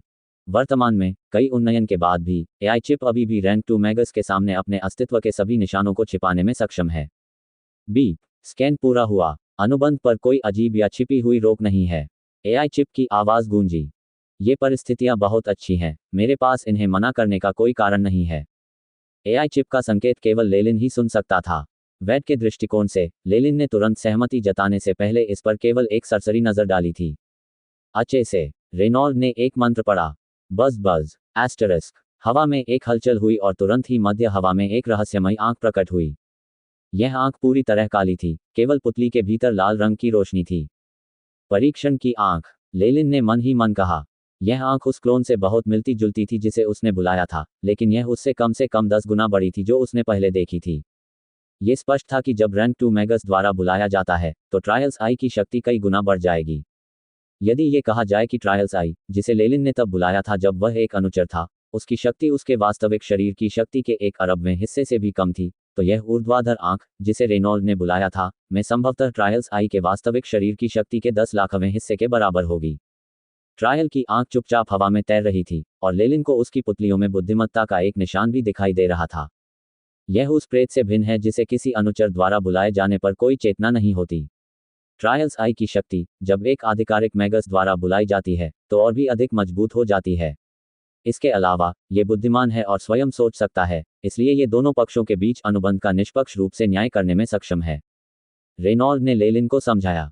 कहने का तात्पर्य यह है कि यदि ये परीक्षण की आंख अतीत में प्रकट हुई होती, तो शब्दों के खेल से प्रतिशोधी आत्मा रोमन को धोखा देने की लेलिन की पिछली चाल उजागर हो जाती और उसे परीक्षण की आंख की सजा भुगतनी पड़ती। मैं घोषणा करता हूं कि समारोह अब शुरू होता है, रेनॉल्ड ने धीमी आवाज में घोषणा की, और जैसे ही उसने कहा, ट्रायल्स आई कांप उठी। लेलिन बता सकता था कि हवा में वायुमंडल बदल गया था और घना हो गया था। शक्तिशाली और निष्पक्ष परीक्षण की आंख द्वारा साक्ष्य। लेलिन, क्या आप इस समझौते पर हस्ताक्षर करने के लिए सहमत हैं? रेनॉल्ड ने प्राचीन बायरन भाषा में स्पष्ट और शक्तिशाली आवाज में पूछा। मैं सहमत हूं, लेलिन ने उनके भाषण का उत्तर भी प्राचीन बायरन भाषा में दिया। जैसे ही ये शब्द उसके मुंह से निकले, उसने महसूस किया कि उसकी आत्मा कांप रही है, और वह उन शब्दों को दोहरा रहा है जो उसने अभी अभी कहे थे। परीक्षण की आंख का प्रेत कांप उठा, ऐसा लग रहा था जैसे वह इस अनुबंध का गवाह हो। तो फिर, मैं, रेनॉल्ड, इस अनुबंध को स्थापित घोषित करता हूं, रेनॉल्ड ने पुकारा। धमाका! एस्टेरिस्क! रेनॉल्ड के हाथों में चर्मपत्र पर लिखा अनुबंध अचानक जल गया, तथा प्रेत के भीतर प्रवेश करते ही राख में बदल गया। शियू शियू! एस्टेरिस्क! ट्रायल की आंख फट गई और 2 काली किरणों में बदल गई, जो लेलिन और रेनॉल्ड के शरीर में इतनी तेजी से प्रवेश कर गई कि नंगी आंखों से उसका पता नहीं लगाया जा सका। बधाई हो, आज से आप एक बाह्य जादूगर हैं। न केवल आप हर महीने बहुमूल्य संसाधनों का एक हिस्सा प्राप्त कर सकते हैं, बल्कि आपको हमारी अधिकांश प्रयोगशालाओं और पुस्तकालय तक पहुंच की भी अनुमति है। रेनॉल्ड ने लेलिन से कहा। अच्छा, अब आपके आवंटन के बारे में बात करते हैं, रेनॉल्ड ने लेलिन से कहा। वैड के अनुसार, आपके पास पोषणीय में अद्भुत प्रतिभा और क्षमता है। हम ऐसी प्रतिभा को उपेक्षित नहीं होने दे सकते। कुछ विचार विमर्श के बाद, हम आपको पोषणीय टीम में शामिल करने के लिए तैयार हैं। क्या आपको कोई आपत्ति है? मैं इससे बेहतर कुछ नहीं चाह सकता, लेलिन मुस्कुराया। चूंकि वहां पोषणिंग टीमें थीं, इसलिए वहां अन्य कीमिया टीमें, युद्ध टीमें और भी बहुत कुछ होना चाहिए। लेलिन केवल वेतन पाने और कुछ संसाधन जुटाने के लिए संगठन में प्रवेश करना चाहता था। वह निश्चित रूप से उनके लिए लड़ाई लड़ते हुए अपनी जान जोखिम में डालने को तैयार नहीं होंगे। जहां तक पोषणीय टीम में शामिल होने की बात है, तो आवश्यकताएं पोषणीय से संबंधित होनी चाहिए, जिसमें उनकी विशेषज्ञता थी। ऐसा प्रतीत होता है कि जानबूझकर पहले से ही अपनी जन्मजात कुशलता और ताकत को उजागर करने से उसे पदोन्नति में मदद मिली थी। ठीक है, वैड, लेलिन को पोषणीय टीम के डेकाटे में ले आओ, और फिर वापस आओ। मूनफ्लावर फ्लेम घटना के संबंध में, मुझे लगता है कि इससे निपटने के बेहतर तरीके हैं। हाँ, गुरुजी, वैड ने झुककर प्रणाम किया और लेलिन को अपने साथ ले गया। आप क्या सोचते हैं? मेरा ट्यूटर एक अच्छा व्यक्ति है ना? वैड ने गर्व और शेखी बघारते हुए लेलिन से पूछा। लेलिन के सामने आकर, जो अब उसका साथी बन चुका था, वह स्पष्ट रूप से अधिक निश्चिंत था। वह एक बुद्धिमान और मिलनसार वरिष्ठ व्यक्ति हैं। इस बार, लेलिन स्वाभाविक रूप से कोई अलग धुन नहीं गाएगा। हाँ, हर किसी का कहना है कि आओ, मैं तुम्हें पोषणीय टीम के पास ले चलता हूँ। वहाँ डेकाटे अत्यधिक रूढ़िवादी है, लेकिन फिर भी वह वास्तव में प्रतिभाशाली युवा जादूगरों को ध्यानपूर्वक विकसित करता है। वैड ने बिना ज्यादा सोचे समझे काफी जानकारी दे दी। बारी के अंत में, काले वस्त्र पहने एक जादूगर सामने आया। इस जादूगर ने प्रतिशोधी आत्माओं की हल्की चीखों के साथ एक विकृत और भयावह जानलेवा आभा बिखेरी, जिससे लेलिन को संवेदनशीलता महसूस हुई। इस जादूगर की सबसे आकर्षक बात थी उसके माथे के बीच में खड़ी तीसरी आंख। ऊर्ध्वाधर आंख हमेशा खुली रहती थी और उसकी पुतली काली होती थी।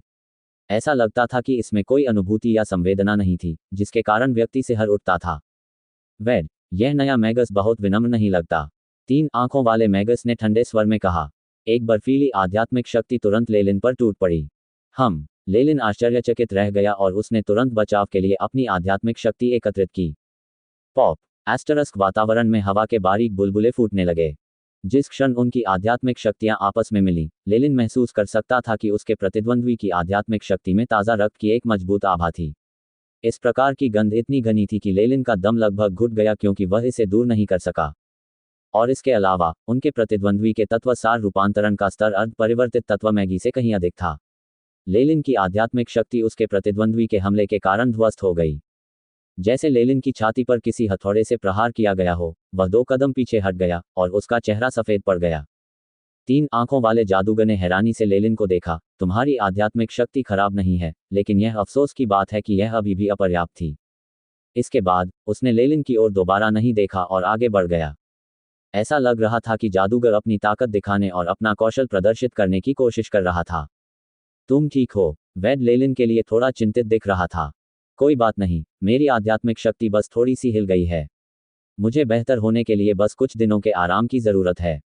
लेलिन ने जाते हुए 3 आंखों वाले मैगस की ओर देखा। वह कौन है?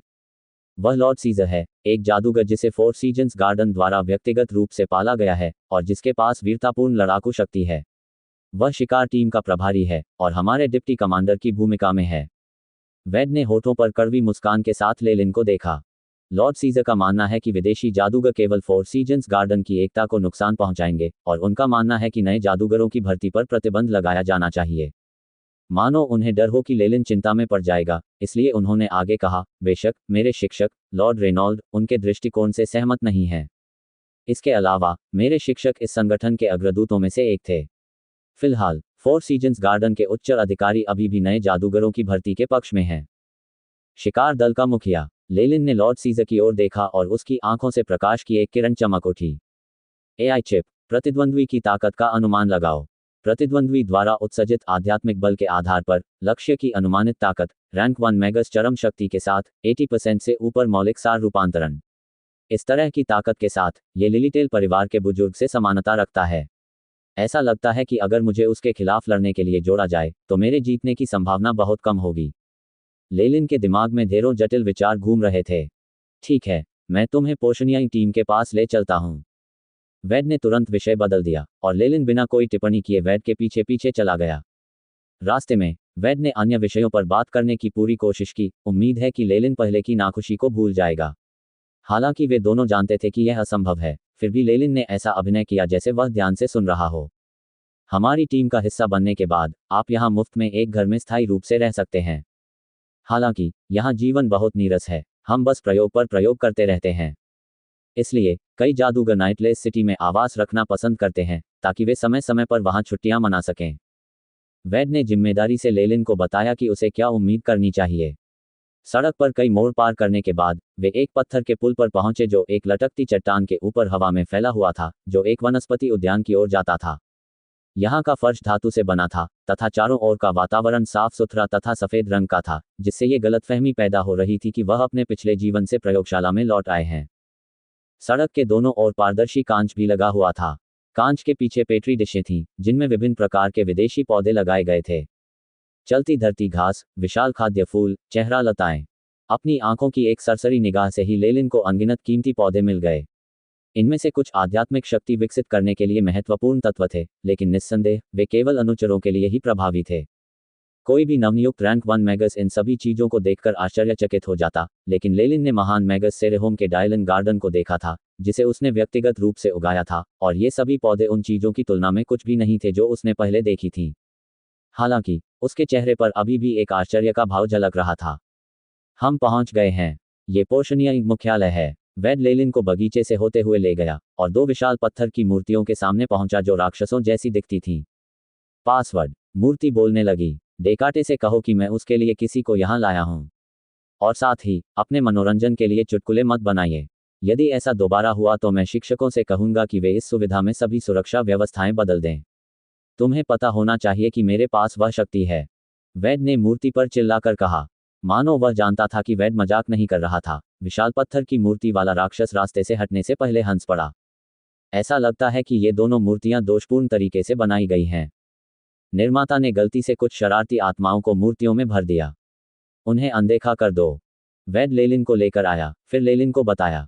शरारती आत्माएं। लेलिन ने शून्य भाव से देखा और तुरंत ही उसे एक सचित्र पुस्तिका से लिखित विवरण याद आ गया। वे जो भूतों जैसे दिखते हैं और अपने आनंद के लिए लोगों को चिढ़ाते हैं, वो आत्माएं। ये वास्तविक है। ये हमारी सहानुभूति का हकदार है। सच कहूं तो मुझे भी अपने प्रति थोड़ी सहानुभूति है। जब लेलिन बोल रहा था तो पत्थर की मूर्ति के पीछे एक सुरंग खोली गई, जिसमें एक विशाल सभागार की संरचना दिखाई दी। सभागार की छत से एक विशाल सोने का झूमर लटका हुआ था। उस पर बहुत सारी विशाल मोमबत्तियां जल रही थीं, जो सभागार को रोशन कर रही थीं। सभागार में असंख्य असामान्य रूप से लंबी सफेद बच की मेजें थीं जिन पर तरह तरह के व्यंजन रखे हुए थे। वहां केवल कुछ ही जादूगर थे और वे एक दूसरे से बहुत दूर बैठे थे।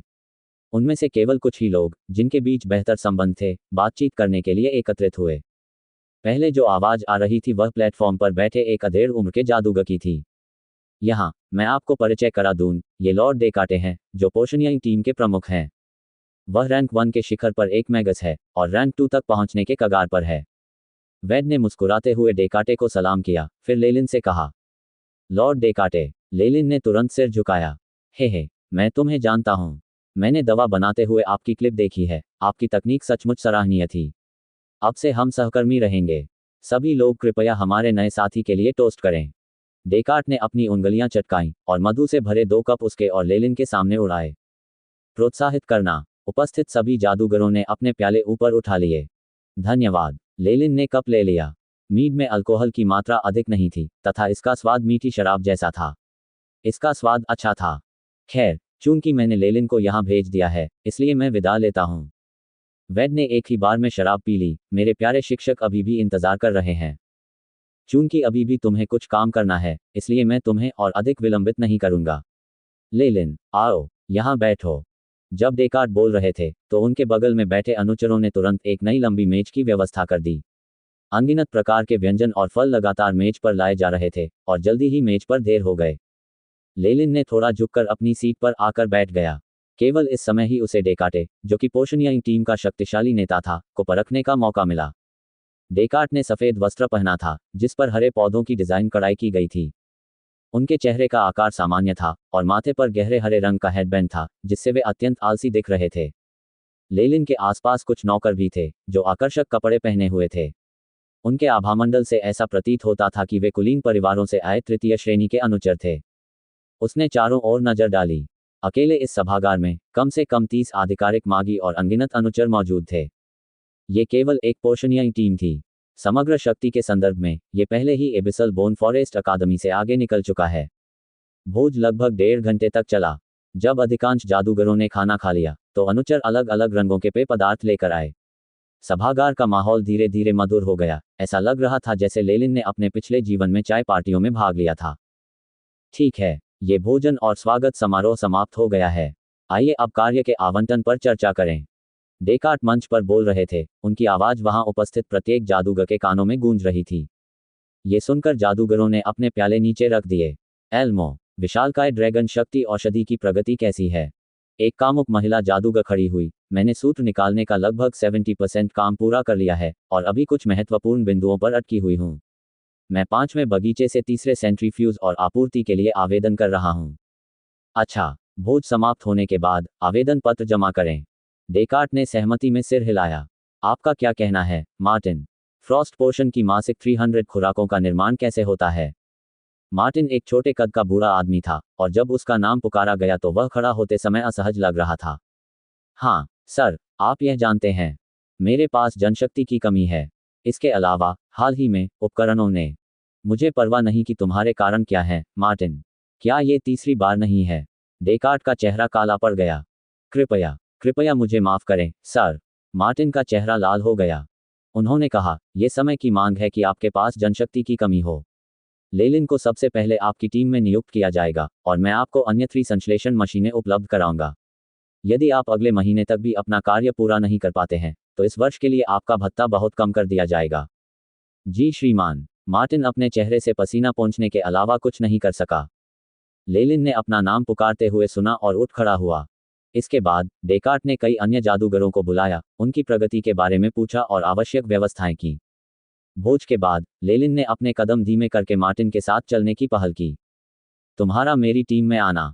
मुझे माफ करें। मार्टिन ने माफी मांगी। कोई परेशानी की बात नहीं। किसी भी टीम में सभी नए खिलाड़ियों को शुरुआत में कष्ट उठाना पड़ता है, और लेलिन इस तथ्य से अच्छी तरह वाकिफ था। ठीक है, आगे चलते हैं। मैं तुम्हें प्रयोगशाला और तुम्हारे कमरे तक ले आऊंगा। इसके अलावा भी कुछ चीजें हैं जो आपको जानना आवश्यक होगा। यद्यपि मार्टिन काफी अयोग्य दिख रहा था, फिर भी वह उत्साहपूर्वक लेलिन को पंजीकरण प्रक्रिया में मार्गदर्शन दे रहा था। इसे लें। वे आपके कमरे की चाबियां हैं, साथ ही आपकी पहचान का प्रतीक भी हैं। बूढ़ा मार्टिन लेलिन को एक घर में ले आया जो काले पत्थरों से बना था। इसके अलावा उन्होंने लेलिन को एक पुरानी कांस्य चाबी और एक पहचान चिन्ह भी सौंप दिया। प्राचीन चाबी को पुराने ढंग से बनाया गया था। इस पर कुछ अक्षर भी अंकित थे। जहां तक पहचान पत्र की बात है तो वह पारदर्शी धातु से बना था और उस पर लेलिन का नाम और अन्य जानकारी अंकित थी। पब फ्यूचर द्वारा विज्ञापन। केवल इस टोकन के साथ आप संगठन के संसाधन केंद्र पर जा सकते हैं और कुछ मूल्यवान सामग्री, साथ ही कुछ उन्नत जानकारी प्राप्त कर सकते हैं। मार्टिन ने लेलिन को धैर्य के साथ समझाया, ये टोकन अत्यंत महत्वपूर्ण है और यदि आप इसे खो देते हैं तो काफी परेशानी होगी।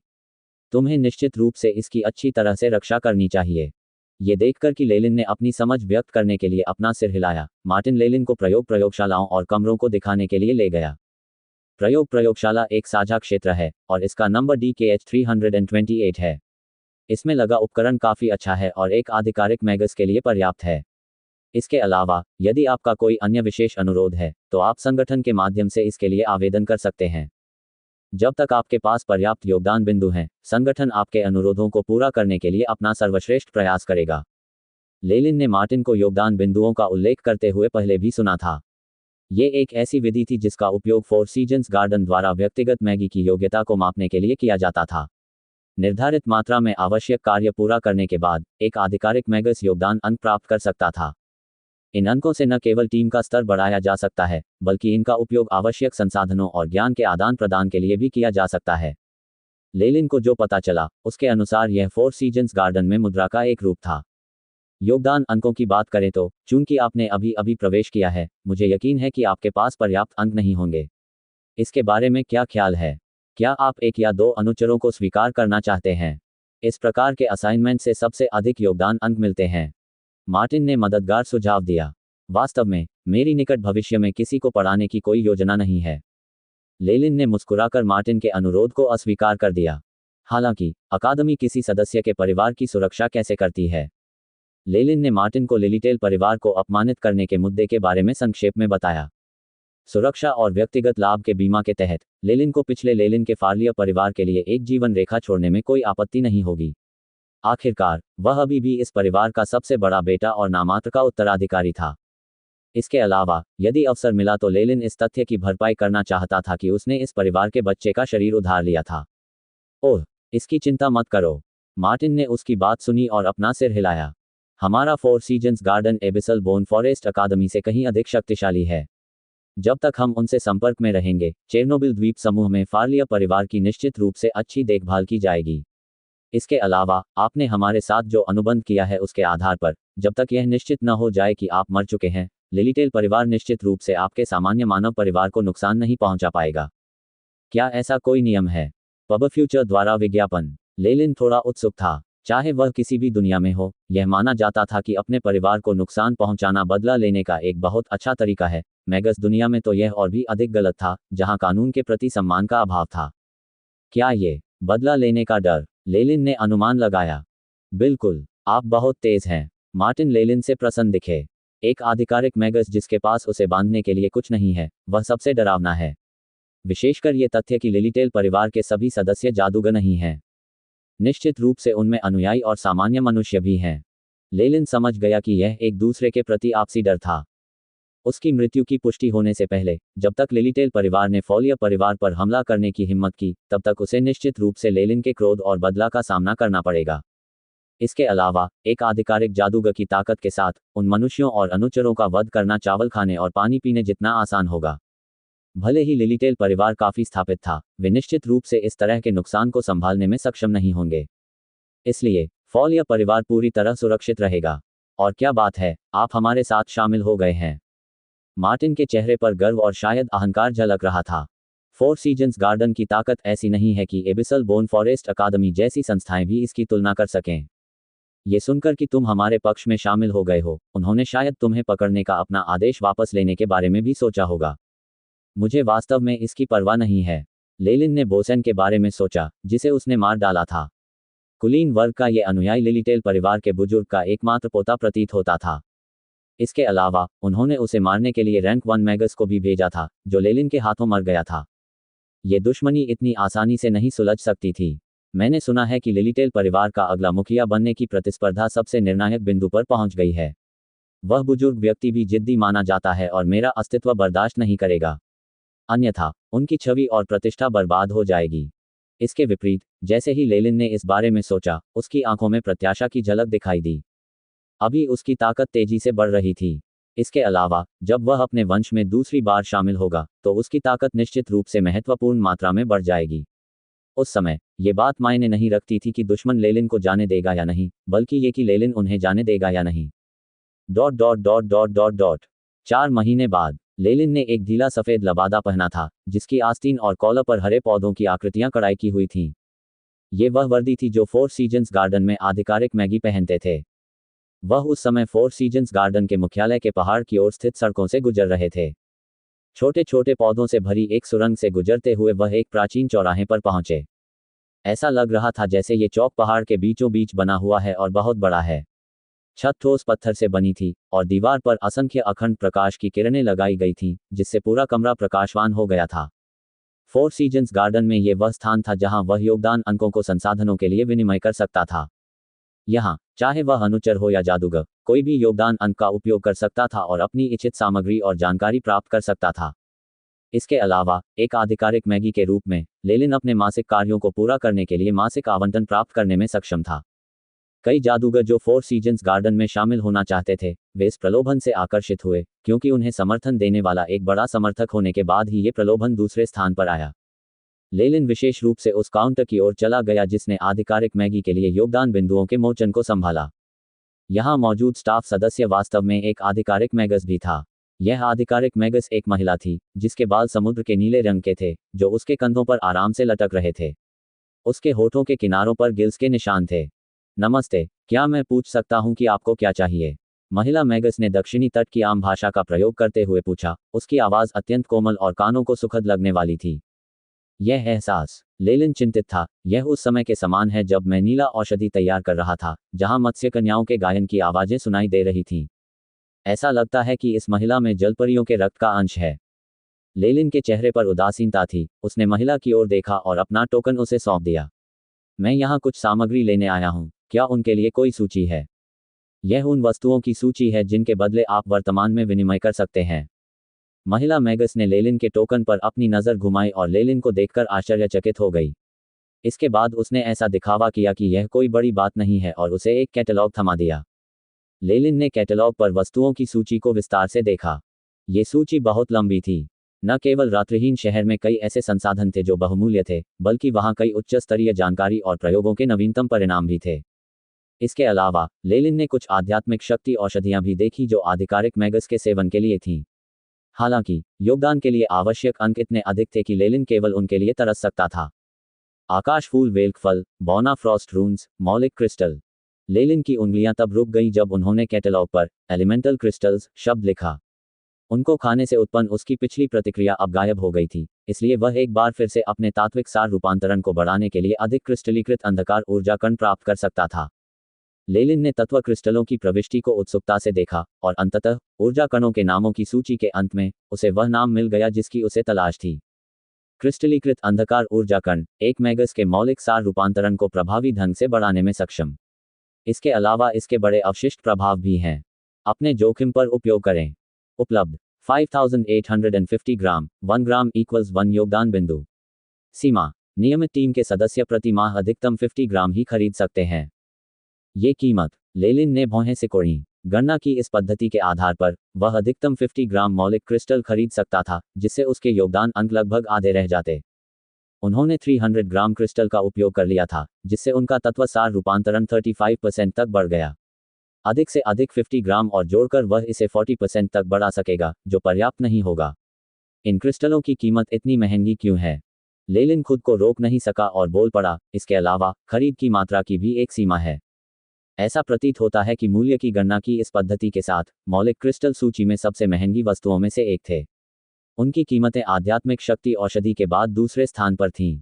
लेलिन 4 महीने तक फोर सीजन्स गार्डन में रहे थे और उन्हें प्रति माह 10 योगदान अंक आवंटित किए गए थे।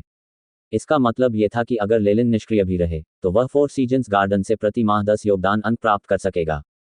इसके अलावा वह मार्टिन की टीम में शामिल हो गया था और हर बार जब वह कोई मिशन पूरा करता था तो उसे एक निश्चित राशि के योगदान अंक मिलते थे। हालांकि इन सब को जोड़ने के बाद भी ये राशि कई वस्तुएं खरीदने के लिए पर्याप्त नहीं थी। हालांकि मौलिक क्रिस्टल का प्रतिघात बहुत अच्छा है, लेकिन यह निर्विवाद है कि यह मैगस की ताकत को बढ़ा सकता है। स्वाभाविक रूप से ये एक ऐसी वस्तु है जिसकी अत्यधिक मांग है। ऐसा लग रहा था जैसे महिला जादूगर ने ये प्रश्न अनगिनत बार सुने हों, इसलिए उसने उत्तर देने में कोई हिचकिचाहट नहीं दिखाई। मुझे 50 ग्राम मौलिक क्रिस्टल दीजिए और उसके ऊपर उच्च श्रेणी की जानकारी के ये 2 टुकड़े जोड़ दीजिए। लेलिन ने रुककर सोचा, फिर उसने कैटलॉग की ओर इशारा करते हुए महिला मैगस से कहा। वह जानता था कि उसने गलती की है। फोर सीजन्स गार्डन के संसाधनों का मासिक आवंटन एक साथ नहीं किया जा सकता था, बल्कि इसे हर महीने के लिए तय किया गया था। कहने का तात्पर्य यह था कि लेलिन प्रति माह 50 ग्राम तक मौलिक क्रिस्टल प्राप्त कर सकता था, लेकिन वह एक ही समय में कई महीनों के आवंटन का इंतजार नहीं कर सकता था। इसके अलावा भले ही उन्हें पहले से पता था कि मासिक आवंटन को संचित नहीं किया जा सकता, फिर भी जो अभी अभी शामिल हुए थे उन्हें पहले से ही इतने अधिक योगदान अंक आवंटित नहीं किए गए थे। कुल 80 योगदान अंक। महिला मैगस ने लेलिन का बैज लिया और उसे एक काली मशीन के ऊपर लहराया। चमकदार लाल बत्तियां चमक उठीं। इसके बाद उसने काउंटर के पीछे से लेलिन द्वारा मांगी गई वस्तुएं निकाली। धन्यवाद। लेलिन ने सामान अपने लबादे में ठूंस लिया और भारी मन से चौक से बाहर चला गया। लेलिन एक छोटा जादूगर जिसकी ऊंचाई मात्र 1 मीटर थी और जिसकी खोपड़ी बौने जैसी थी, तेजी से लेलिन की ओर दौड़ा। आप बिल्कुल समय पर आए हैं। मेरे पीछे आओ, मार्टिन तुम्हें ही ढूंढ रहा था। लेलिन को इस छोटे मैगस के बारे में जो पता था, उसके अनुसार उसे भी अस्थायी रूप से मार्टिन के समूह में नियुक्त किया गया था। उन दोनों ने एक साथ मिलकर कई महत्वपूर्ण मिशन पूरे किए थे और एक दूसरे के साथ उनके संबंध भी अच्छे थे। क्या कुछ गड़बड़ है? लेलिन थोड़ा उत्सुक था। नेता के रूप में मार्टिन आमतौर पर कार्य का नेतृत्व और योजना बनाते थे। हालांकि अन्य क्षेत्रों में मार्टिन की उपस्थिति बहुत कम थी। ऐसा लगता है कि यह इस महीने के कार्य से संबंधित है, लेलिन ने कहा। छोटे कद के मैगस ने एक सुखद मुस्कान प्रकट की। जब से लेलिन टीम 3 में शामिल हुआ है, हमारी सफलता की दर लगातार बढ़ रही है, जिससे मार्टिन को लॉर्ड डेकाटे का पक्ष प्राप्त करने में मदद मिली है। इसके अलावा चूंकि हमारा समूह बहुत अच्छा प्रदर्शन कर रहा है, इसलिए डेकाटे ने हमें उच्च गुणवत्ता वाले पुरस्कारों के साथ अन्य अधिक चुनौतीपूर्ण कार्य सौंपना शुरू कर दिया है। इस बार शायद इसका संबंध इस मामले से है। अन्य कार्य? लेलिन थोड़ा उत्सुक था। जब से वह मार्टिन के अधीन टीम 3 में शामिल हुआ था, तब से उसे हमेशा से ही शीत औषधियां बनाने और इसी तरह की अन्य चीजें सौंपे गए थे। इस जटिल और कठिन कार्य में एआई चिप की उपस्थिति ने अपना लाभ दिखाना शुरू कर दिया था। लेलिन की पूर्णता दर असाधारण रूप से आश्चर्यजनक थी। इस प्रकार, हालांकि लेलिन ने जानबूझकर अपनी कुछ प्रगति को छुपाया तथा जानबूझकर गलतियां की, फिर भी छोटी टीम में उनका योगदान उल्लेखनीय था, जिससे उन्हें कई सदस्यों का सम्मान प्राप्त हुआ। लेलिन छोटे मैगस के पीछे पीछे चला, कुछ लंबे और संकरे रास्तों से गुजरते हुए अंततः टीम 3 के मिलन स्थल पर पहुंचा। पोंग! एस्टरस्क लोहे का दरवाजा तुरंत खुल गया। लेलिन। मार्टिन एक लंबी मेज पर झुका हुआ था और लाल कलम से कुछ लिख रहा था, लेकिन लेलिन को देखने के बाद उसने कुछ देर के लिए अपना काम रोक दिया। उसके चेहरे पर एक सुखद मुस्कान थी। उनके लिए लेलिन मूलतः उनका उद्धारकर्ता था। टीम में लेलिन के प्रवेश के साथ वह अपना कार्य पूरा करने में सक्षम हो गया। इस वर्ष निश्चित रूप से अपने संसाधनों को सुरक्षित कर लिया और अपनी टीम को कुछ अद्भुत कार्यों को पूरा करने में भी मदद की। अब जाकर उसे विश्वास हुआ कि लेलिन ही उसका भाग्यशाली सितारा है। विशाल कमरे में टीम 3 के अन्य सदस्य भी मौजूद थे। लेलिन को देखते ही उनके चेहरों पर सौहार्दपूर्ण मुस्कान आ गई। महान! अब जब सब लोग उपस्थित हैं, तो मैं इस महीने के कार्य के बारे में बात करूंगा। मार्टिन ने खुशी खुशी अपने लबादे से एक सुनहरे रिबन में लिपटा हुआ स्क्रॉल निकाला और लेलिन और अन्य लोगों के सामने उसे धीरे धीरे खोलने लगा। इस महीने हमारा काम गुप्त विमान के भीतर एक विशिष्ट क्षेत्र को बनाए रखना है। पुरस्कार: प्रत्येक को 50 योगदान अंक। कोलाहल। हालांकि वे जानते थे कि इस बार का कार्य बहुत अच्छा होगा, फिर भी नीचे स्थित मैगी अराजकता में थे। यह वास्तव में गुप्त विमान में प्रवेश करने के लिए है। ये वास्तविक है। छोटे कद के मैगस के चेहरे पर बहुत उत्साह दिख रहा था। कोने पर लेलिन ने भी अपना आश्चर्य प्रकट किया। इतना बड़ा इनाम और साथ ही एक गुप्त विमान। गुप्त विमान एक ऐसा क्षेत्र था जिसे प्राचीन मागी ने संसाधनों को रखने या प्रयोग करने के लिए बनाया था। इसे मंत्रों द्वारा अलग थलग कर दिया गया था और ऐसा प्रतीत होता है कि फोर सीजन्स गार्डन में भी ऐसा ही स्थान था। मैं तो भूल ही गया था, लेलिन, तुम अभी कुछ समय पहले ही यहाँ आए हो और शायद अभी भी गुप्त विमान के बारे में नहीं जानते हो। मार्टिन ने स्क्रॉल को बंद किया और वापस लौट आया। मुस्कुराते हुए वह लेलिन की ओर चला गया। लेलिन, तुम जो जानते हो उसके अनुसार वह कौन सी चीज है जिसे एक मैगस सबसे अधिक महत्व देता है? प्रतिभा और संसाधन। लेलिन ने बिना किसी हिचकिचाहट के उत्तर दिया। दक्षिणी तट के सभी मैगी लोगों की यह आम सहमति थी। इतना खराब भी नहीं। एक जादूगर की योग्यता जन्म से ही निर्धारित होती है और उसे बदलना असंभव है, और उसके बाद उसकी पूर्ति का एकमात्र तरीका संसाधनों का पहलू है। पर्याप्त संसाधनों के साथ औसत योग्यता वाला एक जादूगर भी संभवतः एक प्रतिभाशाली जादूगर के पदचिह्नों पर पहुंच सकता है। मार्टिन के चेहरे पर विस्मय का भाव था। इस प्रकार एक बार जब प्राचीन मागी आगे बढ़ गए तो उन्होंने ऐसे क्षेत्र की खोज की जिसमें मौलिक ऊर्जा कणों की उच्च सांद्रता थी और संसाधनों को पोषित करने और विकसित करने के लिए एक गुप्त विमान का निर्माण किया। इस कारण से ये कई प्राचीन मैगी अवशेषों की जड़ है जिन्हें आप अब देखते हैं। जहां तक मैगी की वर्तमान पीढ़ी का सवाल है, वे प्राचीन मैगी की प्रबल शक्ति से बहुत दूर हैं, जो अपने आप ही अलगाव मंत्रों का प्रयोग कर सकते थे तथा ऐसे मंत्रों की रचना कर सकते थे जो अंतरिक्ष को फैला और संकुचित कर सकते थे। निर्माण के लिए अंतरिक्ष चट्टानों जैसे कुछ संसाधनों की आवश्यकता थी जो वर्तमान युग के मैगी द्वारा नहीं पाया जा सकता है। इस प्रकार वर्तमान दक्षिणी तट पर मैजिस्टेरियम के आंतरिक हलकों ने एक गुप्त विमान के एक हिस्से को खोलने और मुख्यधारा की गतिविधि के रूप में विकसित करने के लिए ताकतें जोड़ दी हैं। शायद कुछ भाग्यशाली लोग हैं। जो लोग इतने भाग्यशाली होते हैं कि वे ईर्ष्या पैदा कर सकते हैं, प्राचीन अवशेष और विरासत प्राप्त कर सकते हैं और एक गुप्त विमान को नियंत्रित कर सकते हैं। ये वास्तव में तत्काल सफलता की कहानी है। मार्टिन का चेहरा ईर्ष्या से रंगा हुआ था। बेशक लेलिन जानता था कि एक गुप्त विमान क्या दर्शाता है, क्योंकि डिलेन गार्डन में उसने जो जानकारी पहले ही प्राप्त कर ली थी वह उसकी स्मृति में गहराई से अंकित हो गई थी। किसी गुप्त विमान के एक हिस्से का स्वामित्व प्राप्त करने का अर्थ होगा असीमित संसाधनों का प्रावधान। एक ऐसे जादूगर के लिए जिसे विशेष रूप से संसाधनों की आवश्यकता थी, ये एक अनूठा प्रस्ताव था। हालांकि मैगस की क्षमता सीमित थी और वह अपने दम पर नया गुप्त विमान बनाने में असमर्थ था। केवल एक साथ काम करने पर ही मैगी एक गुप्त विमान बना सकता था।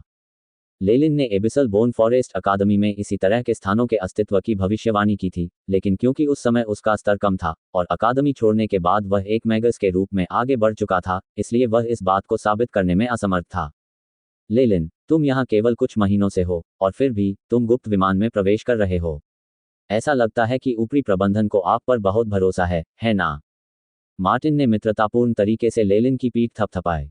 बिल्कुल नहीं, बिल्कुल नहीं, लेलिन ने एक विनम्र भाव दिया। वह काफी शर्मीला लग रहा था। हाँ, चल दर। मार्टिन हंसा और आगे बढ़ गया और लेलिन भी उसके पीछे पीछे चलने लगा। फोर सीजन्स गार्डन के गुप्त विमान का प्रवेश द्वार मुख्यालय के पास था, ताकि प्रवेश द्वार की सुरक्षा के लिए सेना तैनात करना आसान हो सके। लेलिन और बाकी लोग मार्टिन के पीछे चले और 5-6 रास्ते तय करने के बाद वे गुप्त विमान के प्रवेश द्वार पर पहुंच गए। वहां जाते समय लेलिन ने एआई चिप का उपयोग किया और महसूस किया कि 5 या 6 ऊर्जा तरंगें उसके समूह पर छा रही थीं। इसके अलावा प्रवेश द्वार का मार्गदर्शन करने वाले मैगी अर्ध परिवर्तित तात्विक शक्ति और उससे भी अधिक के थे। इस प्रकार की कठोर और सतर्क जांच ने लेलिन को आश्चर्यचकित कर दिया। उनके सामने खड़े होकर कठोर दिखने वाले मैगी ने मार्टिन के हाथ में पकड़े हुए स्क्रॉल की एक बार फिर जांच की, जिसके बाद मार्टिन ने पीछे मुड़कर लेलिन और बाकी लोगों को चिल्लाकर कहा, तैयार हो जाओ, प्रवेश द्वार खुलने वाला है। गुप्त विमान का प्रवेश द्वार एक बड़े पत्थर के स्लैब से बना हुआ था और बड़े दरवाजे के किनारों पर अलग अलग जटिल डिजाइन उभरे हुए थे। प्रवेश द्वार के पास एक मंच पर एक जादूगर पैर मोड़कर बैठा था, जिसका चेहरा छिपा हुआ था। उनके शरीर से अत्यंत रहस्यमयी एवं प्रबल ऊर्जा तरंगें निकल रही थीं। यह अकादमी का संरक्षक है, जल्दी जाओ और उसका अभिवादन करो। मार्टिन ने जादूगरों के समूह का नेतृत्व किया और सबसे पहले झुककर प्रणाम किया। ये है कम से कम रैंक 2 मैगस की ऊर्जा तरंगें। ऐसा लगता है कि इस गुप्त विमान का महत्व मेरे अनुमान से कहीं अधिक है। लेलिन की आंखें चमक उठी जब वह अन्य लोगों की तरह झुका। चूंकि अब निरीक्षण समाप्त हो गया है, तो चलिए अंदर चलते हैं। संरक्षक ने अपना हाथ हिलाया और एक मंत्र पढ़ा। वेंग वेंग एस्टरस। पत्थर का दरवाजा हिला और दरवाजे के पीछे से एक सफेद रोशनी निकली, जिससे शून्य से ऊर्जा तरंगें निकलने का एहसास हुआ। गुप्त विमानों की खोज में पहले से अनुभव होने के कारण लेलिन उन उतार चढ़ावों से परिचित था जो विमान के खुलने का संकेत देते थे। उसी समय मार्टिन के हाथ में रखे स्क्रॉल से एक तेज रोशनी उत्पन्न हुई, जिसने पूरे समूह को घेर लिया। जब सफेद रोशनियां आपस में मिलती थीं और एक हो जाती थीं, तो एक चकाचौंध पैदा हो जाती थी। जब चमक अंततः गायब हो गई, तो पता चला कि मार्टिन के साथ साथ अन्य जादूगर भी गायब हो गए हैं। उफ! लेलिन ने अपनी आंखें रगड़ी, जो दर्द से जल रही थीं। ये वास्तव में असुविधाजनक है। उसने स्वयं को एक अन्य मंच के ऊपर खड़ा पाया, जिस पर कई अनुचर टहल रहे थे। पिछले दृश्य के विपरीत चारों ओर हरियाली का सागर था। आसमान एकदम नीला था और आसपास की हवा बहुत ताज़ा थी। क्या हम गुप्त विमान के भीतर हैं? ये तो काफ़ी बड़ा लगता है। लेलिन ने उसकी ठोड़ी को सहलाया। एआई चिप, आसपास के वातावरण का विश्लेषण करें। बी, स्कैनिंग प्रक्रिया में है। बाहरी दुनिया की हवा की तुलना में गुप्त विमान के भीतर ऊर्जा कणों का घनत्व 34.7% अधिक है। एआई चिप ने लेलिन के सामने एक चार्ट प्रदर्शित किया, जिससे उसे तुरंत वह डेटा मिल गया जिसकी उसे आवश्यकता थी।